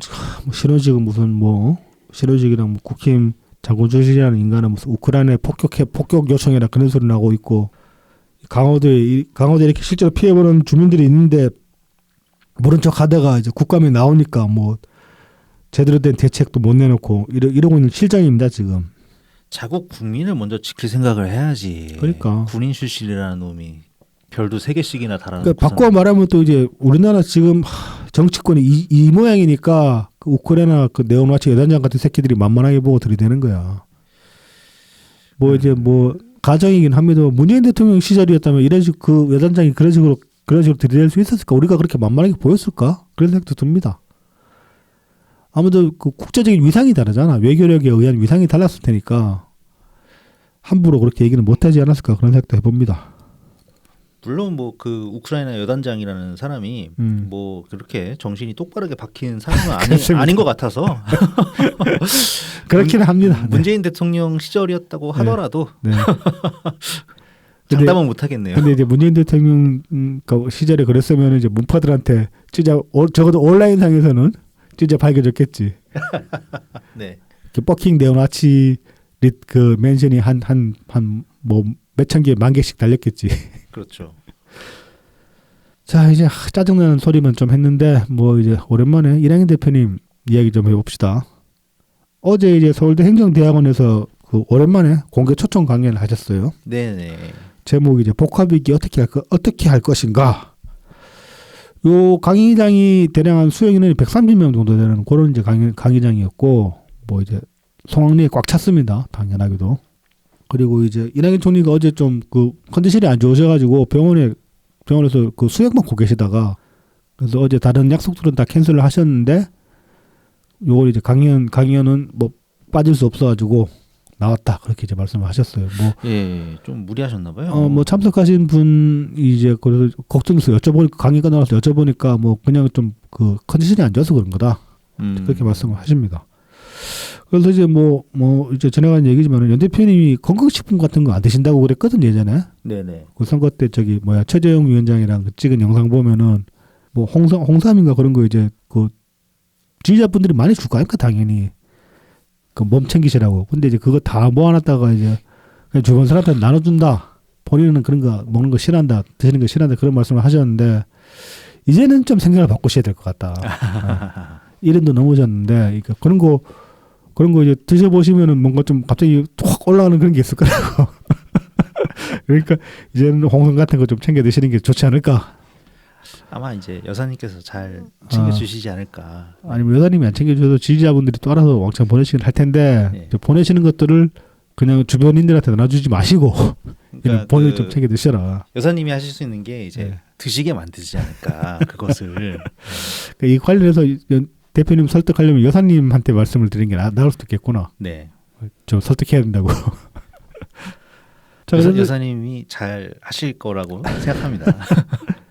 어제 이제 강연 내용이 주로 이제 그런 거였어요. 그 해외 학자냐 이제 세계사를 살펴보면은 대략 변곡점이 되는 그러니까 그러니까 세계사 중에 이제 근현대사를 살펴보면은 변곡점이 되는 사건들이 대략 40년 중에 하나씩 일어났다. 네네. 이제 그런 어떤 그 주장이 있는데 이낙연 총리님이 그 주장에 착안해가지고 우리나라 근현대사를 거기에다가 이제 대입을 시켜봐도 비슷한 어떤 그 주기가 있다. 역시 40년 주기가 있다. 그런 말씀을 하십니다. 그러면서 이제 뭐 지금 같은 경우도 우리가 이제 그 이전에 변곡점이 80년대 말 90년대 초 냉전 체제가 무너질 때 그때가 이제 변곡점이었단 말이죠. 그로부터 지금 40년이 거의 다 돼가잖아요. 80년대 말이었으니까. 네. 그래서 지금 또다시 변곡점이 오려고 하고 있다. 그게 이제 신냉전 체제가 아닐까라고 이제 그렇게 짚으셨는데 이게 이제 그 변곡점이라는 게 사실 굉장히 위기 상황인 건 맞죠.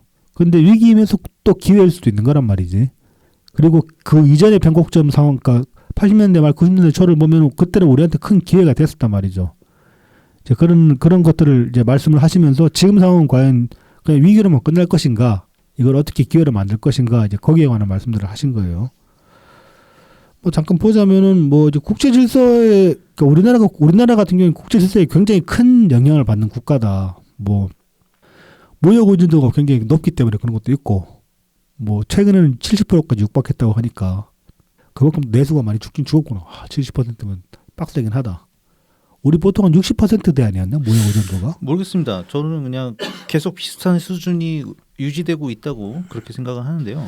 근래 들어서 좀 높아졌다라는 말씀을 하시더라고. 근데 그럴 수는 있어요. 왜냐하면은 이제 이것도 이제 고령화 사회로 넘어가고 있는 중이라서 생긴 그렇죠. 여파죠. 그런 왜냐하면은 것도 있죠. 가장 네. 인구에서 많은 포션을 차지하고 계신 분들이 소비 여력이 이제 줄어들 수밖에 없거든요. 네. 그러면은 그거 따라서 내수가 조금 더 부진해지는 그런 영향이 있지 않을까 그렇게 생각합니다. 그런 대표적인 도시가 대구거든요. 대구가 굉장히 고령화가 심한 도시입니다. 전국적으로 봐도 뭐 부산 그 다른 그 자치단체들이랑 비교하면 거의 2배 가까이 차이 나요. 심하면은 네네. 대구가 굉장히 고령화가 심한 도시인데 그래서 이제 그리고 그 기반 산업이 죽었잖아요. 섬이었는데 기반 산업이 죽어버렸잖아. 네네. 그래서 지금 같은 경우는 많이 전환을 하려고 하고 있는데 로보틱스랑 뭐였더라. 아무튼 몇 가지 첨단 산업으로 지금 전환되는 중이기는 한데 아직까지는 그걸로 인해서 이렇게 그 좀 젊은 인구들이 많이 유입되지는 않고 있는 상황이에요. 그래서 대구 같은 경우에 그 내수가 굉장히 극단적으로 죽어 있어요. 보면은. 그래서 노령층들 근데 이제 그런데도 불구하고 대구의 GDP는 안 났거든요. 왜 그러냐면 노인 부자들은 또 많아.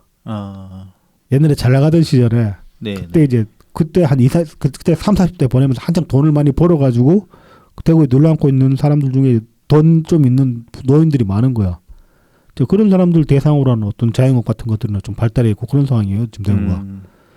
그래서 아무래도 이제 말씀하셨던 것처럼 고령 사회가 되다 보면은 좀 내수 자체가 좀 제한적으로 이제 점점 규모가 축소될 수밖에 없는 면이 분명히 있죠. 네네. 이제 그래서 상대적으로 이제 그 수출 비중이 높아지는 면도 분명히 있을 수 있다. 그리고 이제 그 뭐 국제질서에 영향을 받는 또 다른 이유가 바로 이제 지리적인 이유다. 그래서 이제 이걸 죽음의 죄라고 표현을 하십니다. 그렇죠. 네네. 우리 진짜 주변에 다 핵이 있거나 핵이 없어도 존나게 센 나라밖에 없는 거야. 미국은 주변은 아니지만 뭐 미국은 주변에 있는 거나 마찬가지인 나라고. 핵 없는 애가 일본밖에 없네. 우리 주변에. 네. 근데 일본은 경제 대국이잖아. 경제 대국이면서 하여튼 좀 우리한테 방해가 많이 되죠. 네, 관계도 별로 안 좋고. 네. 그럼 뭐 미국, 일본, 중국, 그러니까 러시아, 중국 네 개 나라 사이에 낀게 있는 나라란 말이죠. 우리가 이제 예전에 북한이랑 회담할 때 육자 회담이라고 하잖아요. 네. 그래서 그게 이제 남북한 우리 두 나라 빼고 이제 중국, 러시아, 미국, 일본인데 뭐 하여튼 우리 그 예전에 구한말 그때 이제 우리나라를 힘들게 했던 직접적으로 힘들게 했던 나라들이죠. 그래서 이제 연 대표님 표현은 이렇습니다. 이제 독일을 제외하면 세계 경제 5위 안에 드는 국가 중에 4개 나라가 우리나라 주변에 다 있다. 그렇죠. 근데 이거 좀 틀리지 않나? 인도가 지금 많이 올라오지 않았나? 인도가 아닙니다. 올라오는 중인데 아직까지는 5위까지는 못 올라갔나? 예, 5위까지는 아직은 아닐걸요. 네. 자, 그리고 이제 우리나라랑 이렇게 좀 이 죽음의 조로 편성되어 있는 좀 입지가 비슷한 국가가 이제 유럽에서는 폴란드가 있다. 그렇죠, 그렇죠. 폴란드 정말 피곤한 나라죠. 그렇죠. 뭐 저기 독일이랑 네, 독일이랑 위에 뭐였지? 위에 프랑스였나? 아무튼 뭐 러시아도 낀 게 있고 이게 예전에 다 낀 게 있어가지고 프랑스는 좀 멀고, 예. 그러니까 일단은 그 당시에 이제 2차 세계대전 당시에 독일, 그 다음에 이제 동쪽으로 러시아, 그 다음에 그 근처에 독일 말고 또 뭐가 있었더라? 또 뭐 그 강연 중에 말씀하셨는데 잠깐 기억이 안 나는데 하여튼 그 둘러싸고 있는 나라들이 다 만만치 않은 나라들이 좀 특히나 그 2차 세계대전 당시에는 그렇죠. 네. 그 독일한테 갔다가 러시아한테 갔다가 뭐 땅이 이제 계속 왔다 갔다 주인이 바뀌고 그랬었죠. 국정이 몇 번이나 네. 바뀌고. 그러니까 외침이 정말 많았던 나라가 또 폴란드라고 할 수 있습니다. 네. 그런데 이제 그 이런 입지권을 가지게 되면은 이런 그 이제 40년마다 찾아오는 어떤 패러다임이 바뀌는 시기가 될 때마다 이 내부적으로도 편이 갈리는 거예요. 그렇죠, 그렇죠. 국제 질서가 이제 누구 주도하에 재편될 것인가 예측을 해야 되는 시기가 왔을 때, 그래서 지금 같은 경우도 이제 뭐 친미, 친일, 친중, 친러 다 나올 수 있는 거야. 우리나라 내부적으로도. 이거에 따라서 편이 갈릴 수도 있는 거고. 뭐 지금 같은 경우는 보면은 이제 보통 거칠게 보면은 민주당은 친중이고 국민의힘은 친일이고 뭐 그렇게 볼 구석이 있지 어느 정도는. 네, 그렇죠. 아무튼 이제 이런 식의 여러 가지 이제 좀 악조건들이 많다. 근데 이 안에서 어떤 뭐 해결책을 모색을 해야 되는데 쉽지는 않죠, 사실. 뭐 뚜렷한 방법이 뭐 이렇게 딱 떨어지는 해결책이 나오는 것도 아니고 당연히. 그래서 지금 이 시기 뭐 지금 시기가 아니더라도 다음 대통령이라도 정말로 좀 경험치가 풍부한 사람이 대통령이 되면 제일 좋겠지만 그게 아니더라도 최소한의 상식적인 개념이라도 갖고 있는 사람이 대통령이 돼야 되는데 이재명 민주당에서는 이재명이 DJ 코스프레 하고 있고 네. 그런 상황이라서 어쨌든 그 위기라고 하면은 항상 그 위기가 기회라고 하면은 그 위기를 극복하기 위해서 하는 노력들에 의해서 위기가 나중에 조금 안정되었을 때 그 노력들을 통해서 이제 다시 성장하는 그런 게 있잖아요. 그러니까 그리고 또 이제 새로운 질서가 그러니까 기존의 질서가 무너지고 새로운 질서가 생겨날 때는 그게 이제 100%는 아니지만 어느 정도는 비슷한 선상에서 똑같이 출발하게 되는 그런 면이 있거든요. 그런 것도 있죠. 그러니까 네네. 리셋되는 면이 있기 때문에 네네. 그런 점에서 본다면 이제 우리가 좀 더 기민하게 움직이고 영리하게 군다면은 충분히 이제 다음 40년 동안의 패러다임 안에서는 좀 더 이제 지금보다 더 우위를 점할 수도 있는 그런 부분이 생길 수 있는 거죠. 네.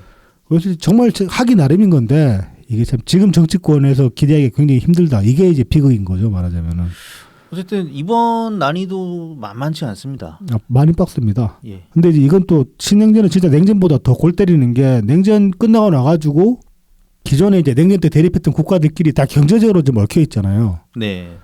지금 저기 우크라이나전 같은 경우 유럽 EU 국가들이 소극적일 수밖에 없는 대표적인 이유 중에 하나가 뭐 전쟁 발발하고 나가지고 천연가스 수입 중단하고 그랬잖아, 러시아제. 네. 그러면서 이제 미국산으로 많이 대체하고 있거든. 근데 올해 들어서 다시 러시아산이 미국산 역전했어요. 유럽 수출량이. 그래서 러시아 의존도가 다시 높아졌다고.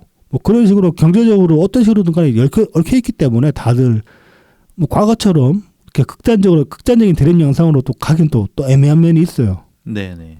근데 이제 그럼에도 불구하고 분쟁은 일어날 것이고 그 분쟁이 좀 더 옛날처럼 단순한 분쟁이 아니게 될 그런 가능성이 크죠. 그래서 피곤하기는 훨씬 더 피곤한 그런 어떤 대립 양상이 펼쳐질 수도 있는데 그 안에서 우리는 우리 살 길을 찾아야지 어쩌겠어. 당연합니다. 예. 그러니까 우리나라도 뭐 러시아 천연가스의 도움을 전혀 안 받는 게 아니기 때문에 그 동안에 많이 받아왔었고 그래서 일각에서 북한이 보냈으니까 우리나라도 뭐 보내자 아니면은 그거는 진짜 말도 안 되는 소리예요. 파병을 하자는 얘기도 있고 미친 새끼지. 살상무기를 보내자 이런 얘기도 있고 하는데 유럽도 안 보낸다니까. 유럽도 되게 더 가까이에서 안 보내는 게 아니라 되게 소극적으로 보낸다니까. 그렇죠. 눈치 봐가면서. 직접적으로 안 보내고 약간 뭐 우회 뭐 하여튼 아니 뭐 꼭 우회는 다양한 방식으로 우회는 아니더라도 뭐 그런 거에 뭐 예를 들어 자주 100대 100대 보내주겠다 그래놓고 그냥 조금 10대씩 뭐 5대씩 이렇게 보내고 있는 거예요 지금. 예, 예. 눈치 봐가면서. 이게 그러니까 간단한 얘기가 아닙니다. 아니 그 파병해가지고 얻을 게 없어요 우리가. 얻을 거 없고 러시아랑 척질일밖에 없는 거야.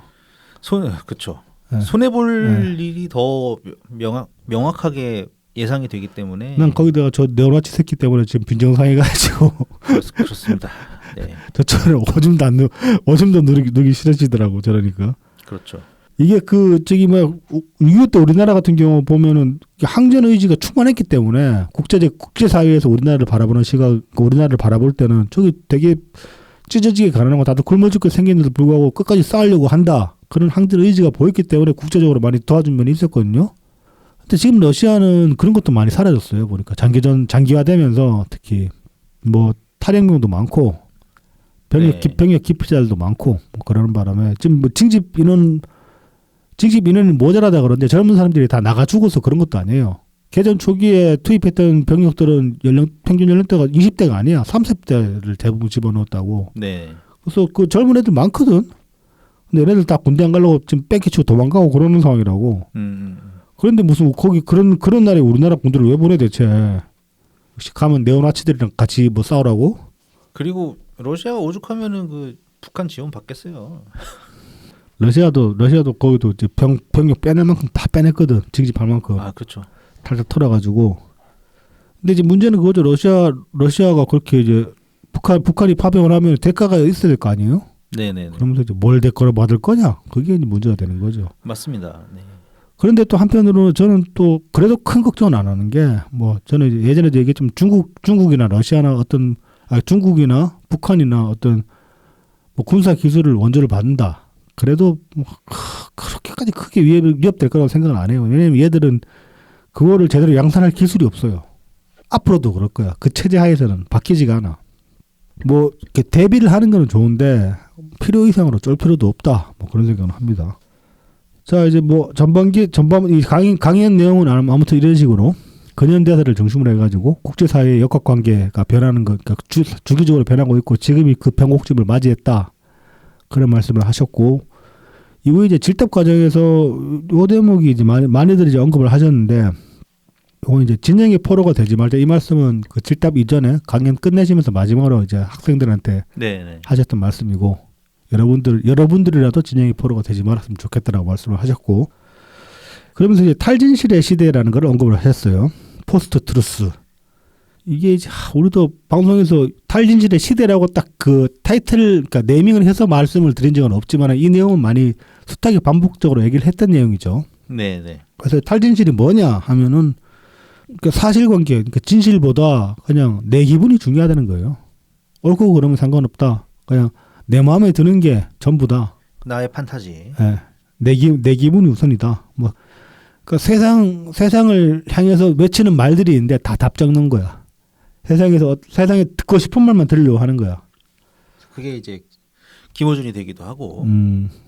김어준이 이제 그걸 정말 잘 해준 거죠, 말하자면. 네네. 그래서 이제 그런 것들을 이런 시대가 도래를 했을 때 그 시대를 캐치려고 거기서 이제 자기의 이득을 취한 게 대표적인 정치인이 트럼프다. 그렇게 이제 연 대표님은 말씀을 하셨는데 연 대표님은 이재명 얘기는 안 하셨어요. 하지만은 뭐 이제 저희가 보기에는 이재명도 똑같다. 그렇죠. 뭐 트럼프 지지자들이나 뭐 이재명 지지자들이나 비슷해 보이죠. 그렇죠. 트럼피들. 네. 대표적인 음모론자들이죠. 무슨 뭐 파충류 외계인이 뭐 reptilian? 네. 그런 소리를 하질 않나. 자, 그래서 이제 이 탈진실이라는 게 결국 미디어 환경이 이제 다변화되면서 이렇게 될 수밖에 없는 면이 있다. 네, 너무 많아져서 네. 다 볼 수가 없으니까. 그렇죠. 네, 그래서 그냥 그런 환경 안에서 어쩔 수 없이라도 이제 선택을 해서 정보를 입수를 하게 되는데 그게 자신의 취향으로 너무 굳어져 버린다. 그리고 이제 그 미디어가 다변화되면서 각자의 입맛에 맞는 미디어들이 매체가 생겨나는 거예요. 네, 그렇죠. 그리고 이제 또 그러다 보니까 취사 선택을 매체가 강요하는 면도 있는 거예요. 이게 그렇죠. 굉장히 선택지가 넓으니까. 네. 그리고 또 이제 뭐 유튜브나 SNS 같은 경우는 알고리즘이 강제하는 면도 있고 그렇죠. 어떤 특정적으로 방향성이 결정이 되면 그쪽으로 계속 추천을 해주니까. 그렇죠. 비슷한 거 이것도 있습니다. 네. 이것도 있습니다. 이렇게 되는 거죠. 그래서 이런 탈진실 시대의 거짓 생산자 뭐 이제 케이스를 하나를 봅시다. 이제 이건 25일 경인일보 기사인데 25일 날 이제 민주당이 국회 로텐도에서 긴급 규탄 대회를 열었어요. 제목이 이제 윤석열 정권의 전쟁 조장 신북풍물이 규탄한다라는 제목이 이제 규탄 대회를 열었는데 이때 이제 김민석이 이런 얘기를 합니다. 한반도 최대의 전쟁 위기다 지금이. 주한미군 사령관이 평택시장에게 평택 시민을 대피시킬 방공호를 준비하라고 했다. 처음 듣는 얘긴데. 고날못이거든. 왜냐하면은 주한미군 사령관은 방공호 준비하라는 말을 할 필요가 없어. 얘 주한미군이 수시라는 훈련 중 하나가 국내 한국에 지금 있는 미국인들 미국으로 소개시키는 훈련하거든. 네네. 수송기 쫙 깔아놓고 네. 무슨 방공호 같은 소리하고 앉아 있어. 그래서 아무튼 이제 김민석은 이거를 평택을 국회의원 김현정한테 들었다라고 얘기를 했습니다. 그래서 경인일보가 팩트 체크를 해보니까 그래서 김현정한테 물어보면 되잖아요. 전화 인터뷰를 해보니까 오해가 있다. 그러면서 이게 이제 미군 사령관이 그런 얘기를 한 게 아니고 한국군 전임 사령관이 그런 얘기를 했다는 겁니다. 전직. 네, 그러면서 이제 그 한국군 전직 사령관이 미국 가가지고 이제 좀 이렇게 돌아보니까 한반도 상황이 심각한 것 같다는 취지를 평택시장한테 얘기를 했고 평택시장한테 얘기를 했는데 그게 와전이 돼서 김민석이 저렇게 얘기하는 거다 그렇게 얘기를 합니다. 평택시장도 이제 비슷한 얘기를 합니다. 주한미군 사령관이 나한테 그런 얘기 한 적 없고 뭐 방공호 얘기도 뭐 한 적도 없다. 그러면서 그 전직 그 장성이 시 정책 고문이라고 합니다. 그래서 네네네. 이제 미국 가가지고 이제 미국 가서 문자를 보냈다고 해요. 북한 동행이 심상치 않으니까 이제 좀 뭐 대비를 하는 게 좋겠다 이런 취지의 문자를 보냈다고 합니다. 그러니까 방공호 얘기도 없었는데 네네. 얼마나 살을 붙인 거야 대체 여기다가. 이 사람들은 다 아니라고 하는데 그럼 뭐 이 사람들이 김민석한테 다르게 이야기를 했나? 보나마나 이제 그러니까 우리 뭐 계엄령 기후제 지내고 있잖아요. 계엄팔이 안 김민석이. 되니까 이제 예. 지금 이걸로 전환을 한 것 같은데 전쟁팔이로. 그러니까는 앞에 계엄도 다시 한번 얼마나 허황된 소리였는지 증명이 되는 거죠. 근데 이게 웃기는 게 뭐냐면 전쟁 조장 신북흥물이 규탄한다라면서 지가 전쟁 조장을 하고 있는 거예요 지금. 그렇죠.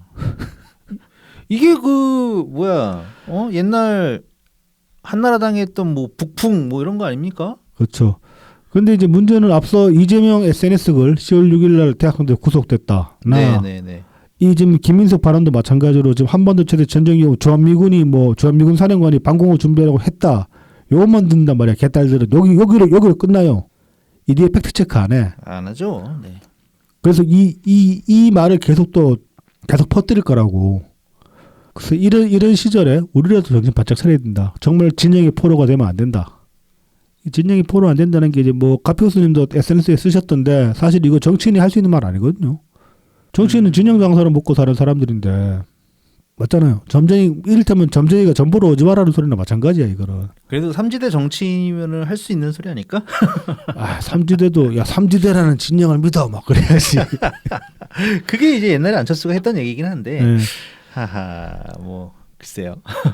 그래서 연 대표님이 전에 하셨던 말씀, 사람을 따르지 말고 사상을 뭐 추정하나 그런 류의 말씀을 하셨잖아요. 네네. 치기에 입각해서 모든 걸 판단을 해야지 어떤 진영이나 인물을 원칙으로 세우면 안 되는 거죠. 자 이제 그래서 연 대표님이 강연 중에도 이제 이 책을 언급을 하셨고 우리도 이제 원래 요거 일요일날 노벨 경제학상 수상자 발표하면서 이 책 한번 볼까 그런 얘기를 잠깐 했었잖아요. 네네네네.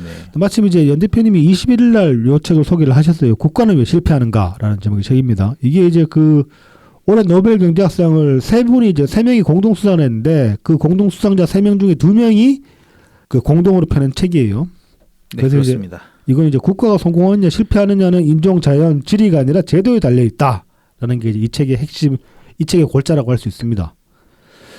그래서 연 대표님도 소개를 하신 마당에 이 책 내용을 한번 봅시다. 국가가 이제 실패하는 게 이제 이 책에서 어떻게 나타나느냐 이거부터 얘기를 하자면은 뭐 국가 자체가 이제 역사적으로 보면은 아예 사라지는 경우도 있죠. 그렇죠. 사라지는 경우. 많이 사라졌죠. 현대에 와서는 이제 국가가 소멸한다기보다는 경제 성장이 더 이상 이루어지지 않고 계속 멈춰 오히려 그리고 퇴보하기도 하고 네. 이런 경우에서 이제 국가 실패 이제 말하는 거라고 볼 수도 있죠. 네네. 그래서 좀 더 정확하게는 이 책에서는 착취적 제도의 결과로서 이제 국가가 실패한다. 핵심이 그거죠. 네네. 그래서 이 책의 저자가 이번에 노벨 경제학상을 받은 사람인데 데런 에스모글루라는 사람인데 이 사람이 이제 예전에 언제쯤인지 모르겠는데 예전에 인터뷰를 했더라고요. 왜냐면 이 책 자체가 2012년에 발간이 됐어요. 네네. 2012년에 발간이 됐고 이제 그래서 EBS에서 인터뷰한 걸 보니까 이렇게 얘기를 하더라고요. 애덤 스미스가 이제 국부론을 쓸 때가 이제 18세기인데 네. 이때 이제 가장 뭐 부유했던 나라, 그다음에 가장 가난했던 나라의 어떤 부의 정도의 차이를 보면은 아마 그러니까 4배에서 5배 정도 차이 나지 않았겠냐 이렇게 추정을 해요. 네. 근데 지금은 근데 이제 가장 잘 사는 나라, 뭐 미국 같은 나라, 네. 가장 못 사는 나라 아프리카도 예, 되겠지. 비교를 하면은 이제 1인당 국민소득 같은 걸로 비교를 하면은 이제 그게 거의 50배 차이가 나요. 50배밖에 차이 안 나나? 그것도 뭐 난 100배 넘을 것 같았는데. 아마 잘 안 잡히는 나라까지 포함하면은 뭐 100배가 훨씬 넘어갈 수도 있겠죠. 근데 그나마 뭐 좀 통계가 잡히는 나라 정도 네네. 하면은 이제 50배. 네네. 거기서는 이제 베트남 같은 나라였던가, 예, 그런 나라를 예로 들었던 것 같은데 훨씬 더 이제 차이가 크게 벌어진 거죠. 네. 그래서 그 미국이나 아니면 뭐 서유럽 국가들 그런 나라들을 이제 성공한 상대적으로 성공한 나라, 부유한 국가라고 보고 그 다음에 아직 좀 그런 아프리카에 정말 많죠. 특히나 아프리카라던가 이제 동남아 몇몇 국가들, 동남아에 있는 많은 국가들의 경우를 보면은 그런 곳을 이제 실패한 네. 또는 착취적 제도가 아직도 작동 중인 그런 나라들이라고 할 수 있겠죠. 이 저자들은 이제 제도 경제학자라고 해요. 그러니까 경제를 어떤 이제 제도, 그 경제를 뒷받침하고 있는 정치라던가 경제 시스템 이런 제도의 관점으로 바라보는 네네. 이제 그런 학자들이거든요. 그래서 이분들은 이 제도의 차이, 이 착취적 경제 정치 제도의 반대가 되는 게 이제 포용적 네. 경제 정치 제도인데 네. 이 어느 쪽을 따라가느냐에 따라서 성장이 달라진다. 이런 얘기입니다. 근데 그 전에는 많은 사람들이 이제 했던 어떤 빈곤의 원인이 되는 그런 썰이 있어요. 네. 이제 대표적인 게 지리적 위치에 따라서 결정되는 거다. 네. 그러니까 대부분이 못 사는 나라들이 열대 지역에 그러니까 그 위도 몇 도 사이, 북위 남위 몇 도 사이, 그러니까 그 적도 근처에 있는 국가들이 많다. 네. 그래서 이 날씨의 영향 아니냐. 뭐 거기 이 열대 지방은 뭐 사람들이 뭐 농산물 수확량도 좀 안 좋고 네. 아니면은 반대로 뭐 이런 얘기 많이 들었죠. 그러니까는 농사를 열심히 짓지 않아도 뭐 알아서 막 그러니까 뭐가 열리고 하니까 바나나 따먹고 살면 된다고 뭐 그런 네네 얘기 많이 뭐 했었지. 사람들이 뭐 게으르다 네. 뭐 이런 얘기도 있고. 이제 그런 얘기가 있었는데 이제 이 책에서는 그렇게 대한 반례로 든 게 뭐 싱가포르 같은 나라도 있고 말레이시아 같은 나라도 있다. 그런 나라들은 똑같이 열대에 있는데도 열대 지역에 위치하고 있는데도 이제 빈곤을 많이 벗어나는 그런 나라들이고 그다음에 이제 여기서 남한 북한도 예로 나오긴 하는데 또 비슷한 곳이 뭐가 있냐면 노갈레스라는 곳이 있어요. 네. 이게 이제 미국과 멕시코 접경돼 있는 곳인데 그 원래는 이제 전체가 다 멕시코 땅이었다가 미국이랑 멕시코랑 이제 전쟁도 하고 네, 나중에 네. 이제 그 캘리포니아 쪽으로 편입되면서 여기는 애리조나구나. 네. 편입되면서 그 노갈레스라는 동네가 반토막이 났구만. 예, 반토막이 나가지고 반은 북쪽은 이제 미국 애리조나주에 속해 있고 나머지 반은 멕시코 소노라주에 속해 있는데 이 국경을 경계로 해가지고 많이 차이가 난다고 합니다. 네. 근데 여기가 그러면 인종 구성이 다르냐? 뭐 미국 쪽 노갈레스는 뭐 미국 백인들이 좀 많이 사냐? 그게 아니라고 하고 원래 같은 땅이었기 때문에 인종 구성도 그 남미 사람들, 네. 그러니까 멕시코 사람들이 가장 많이 사는 인종 구성 자체도 비슷한데 경제 차이가 많이 난다고 하죠. 그래서 어떤 문화적 차이도 아니고 여기는 이제 같은 땅이니까 담벼락 하나 마주하고 있는 거니까 그 지리적인 위치의 차이가 아니다. 또는 이제 이거는 뭐 이어서 얘기하자면 문화적 요인으로도 설명이 되는 거죠. 도알레스는 동일 문화권이었는데 다만 이제 국경으로 갈렸을 뿐인데 차이가 나는 거니까 문화적 차이도 결국은 경제적인 차이로 이어지지는 않는다라고 이제 그렇게 얘기를 할 수 있는 거죠. 맞습니다. 그러니까 이 문화적 원인이 썰도 있어요. 그러니까 네네. 아프리카 국가들이 못 사는 거는 얘네들이 비과학적이라서 그렇다. 예 맞습니다. 그래서 미신이 아직도 행해가지고 네. 신기술에 대한 뭐 거부감이 있고 네. 그 다음에 이제 노동 윤리가 부족하다. 뭐 이제 아니면 사회 풍조 자체가 좀 탱탱탱탱 노는 분위기다. 뭐 네. 그런 것도 있죠. 그런 것도 있고. 네. 뭐 남미는 이런 표현이 있다고 해요. 뭐 이베리아, 뭐 마냐나라는 표현이 있다고 하는데 이게 뜻이 이걸 내일 하자. 굳이 오늘 뭐하러 하냐? 내일 하자. 내일 하자. 네. 뭐 이런 문화가 있기 때문에 이제 이런 문화가 있어서 발전을 안 한다. 근데 이제 여기에 대한 반례 중에 하나가 강력한 게 우리나라가 되는 거죠. 남한과 북한. 정말 긴 역사를 함께 해왔는데 이 남한과 북한으로 딱 갈라지면서 시간이 막 갈라졌을 초기에만 해도 또 북한이 오히려 북한이 더 잘 살기도 그렇죠. 했었고 북한이 더 잘 살았는데 거기 입지 조건은 북한이 더 나았으니까. 중공업 시설이 많이 있었으니까. 그리고 매장 자원도 훨씬 풍부했고 예. 그쪽이. 그랬는데 지금은 그냥 비교도 안 되게 네. 북한은 아직 빈곤하고 네. 남한은 뭐 1인당 국민소득 3만 불을 넘어가 버렸죠. 방고 좀 끼죠. 네. 자, 그래서 이 문화적 요인도 잘 안 맞는 거 아니냐. 그 다음에 이제 마지막이 이겁니다. 가난한 나라들은 그러니까 잘 사는 방법을 모른다. 몰라서 얘네들이 이러는 거다. 근데 에스모글루와 제임스 A. 로빈슨 이 두 저자는 이렇게 얘기를 합니다. 안다. 아는데도 안 한다. 심지어 의도적으로도 안 한다. 이게 왜 그러냐? 그게 기득권 권력을 가지고 있는 사람들한테 손해가 될 수도 있기 때문에 네. 예, 굳이 안 한다. 그래서 옛날에 이제 소련 같은 경우가 경제 성장 정책이 어느 정도 막혔을 때도 의도적으로 그냥 기존에 했던 정책들을 밀어붙였다고 합니다. 말도 안 되는 정책들을. 근데 걔네들이 모르고 그랬나? 그게 아니라는 거예요. 뭐 안 될 줄은 아는데 뭐 그래도 간다. 뭐 그랬었다고 합니다. 그래서 이런 것들이 아니고 이제 제도에 문제가 있는 것이다. 이렇게 얘기를 하는 거죠. 근데 이 제도를 이제 착취적이냐, 포용적이냐 이렇게 표현하는데 그러면은 경제 성장을 만들어내는 포용적 경제 제도가 어떤 게 포용적 경제 제도냐?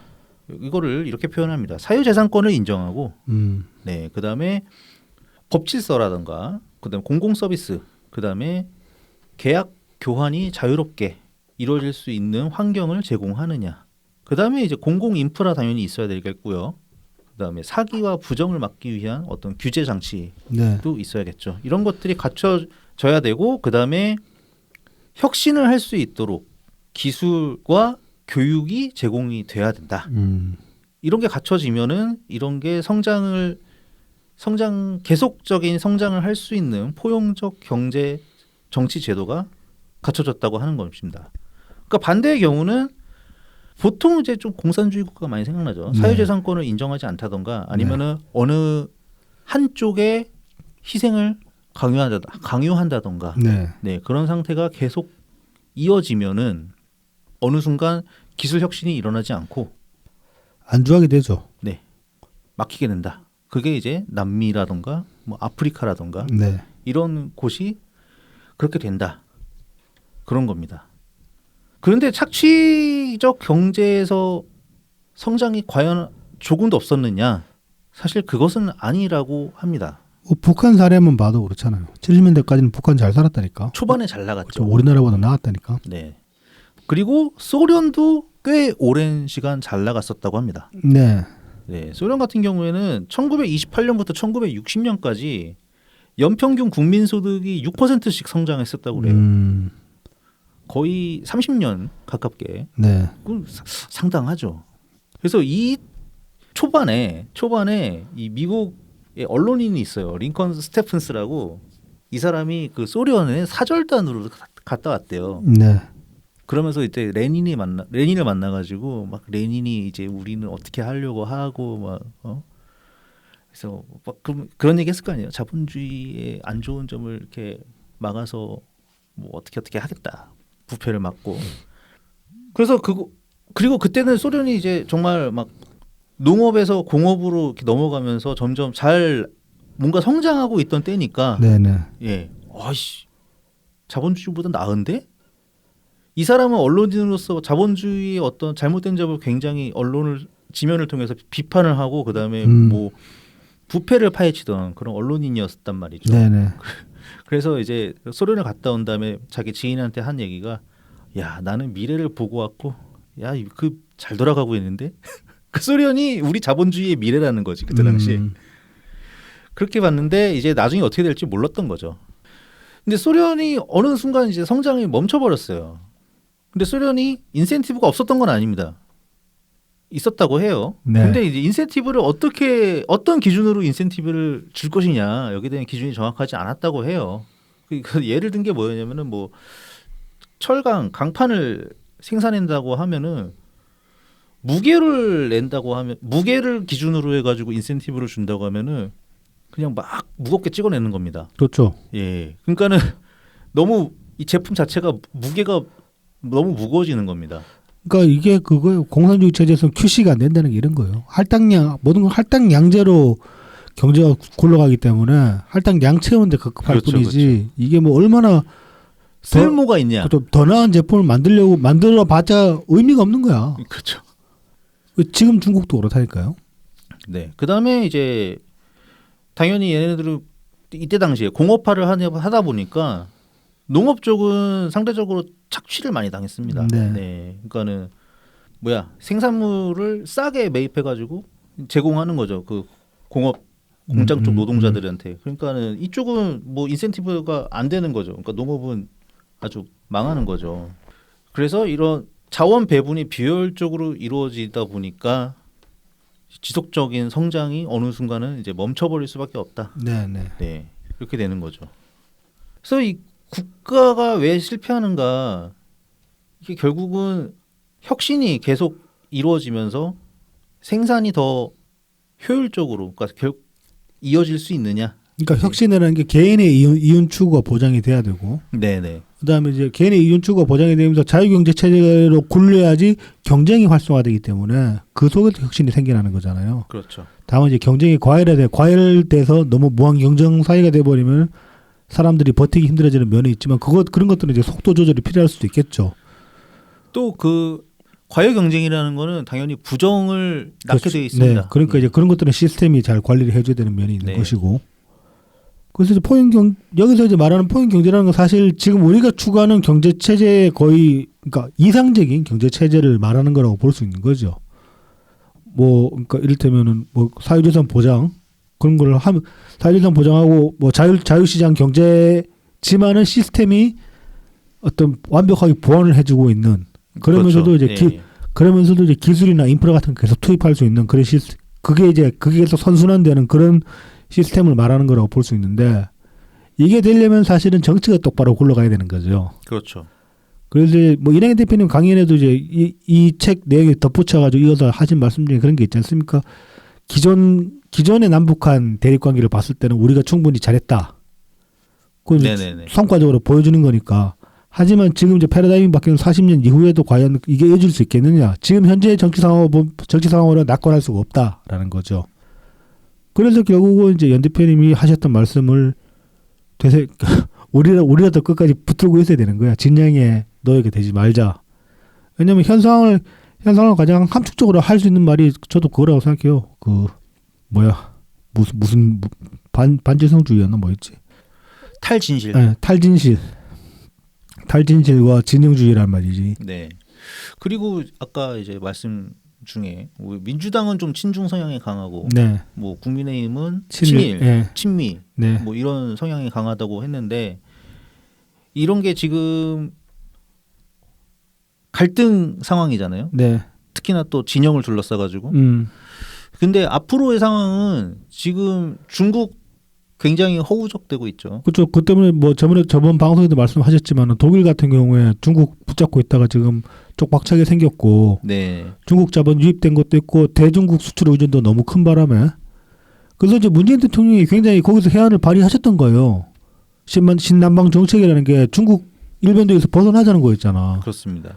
그래서 윤석열이 뭐 그거 폐기하는 것처럼 해놓고는 자기도 따라하면서도 제대로 좀 못하고 있는 거고. 그리고 그렇다고 이제 지금 미국이 또 마냥 괜찮냐? 지금 그것도 근데 아니죠. 미국 네. 물론 중국보다는 훨씬 나은 상황일 수도 있지만, 네. 근데 미국에도 지금 조심해서 지켜봐야 될 만한 상황들, 그 미국이 금리 인하를 단행한 것 자체에 대한 효과가 잘 안 나타나고 있다. 그러니까 기준금리를 내렸는데 미국의 시장 금리가 오히려 상승하는 네, 지금 그런 상황이거든요. 뭔가 그 통화 정책이 잘 먹히지 않는 상황이다. 네.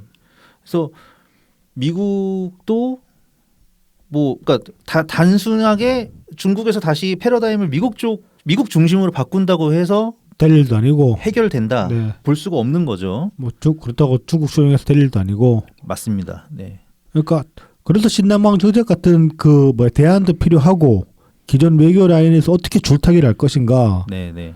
그런 좀 미묘함이 필요한데 이건 뭐 이 정부에서도 기대하기 힘들고 그렇다고 좀 뭐 이재명이 대통령이 되겠다고 드릉대고 있는데 만약 이재명이 대통령이 된다고 가정을 했을 때도 저쪽에서도 기대할 수 있는 부분이 아니거든. 그런 미묘함은.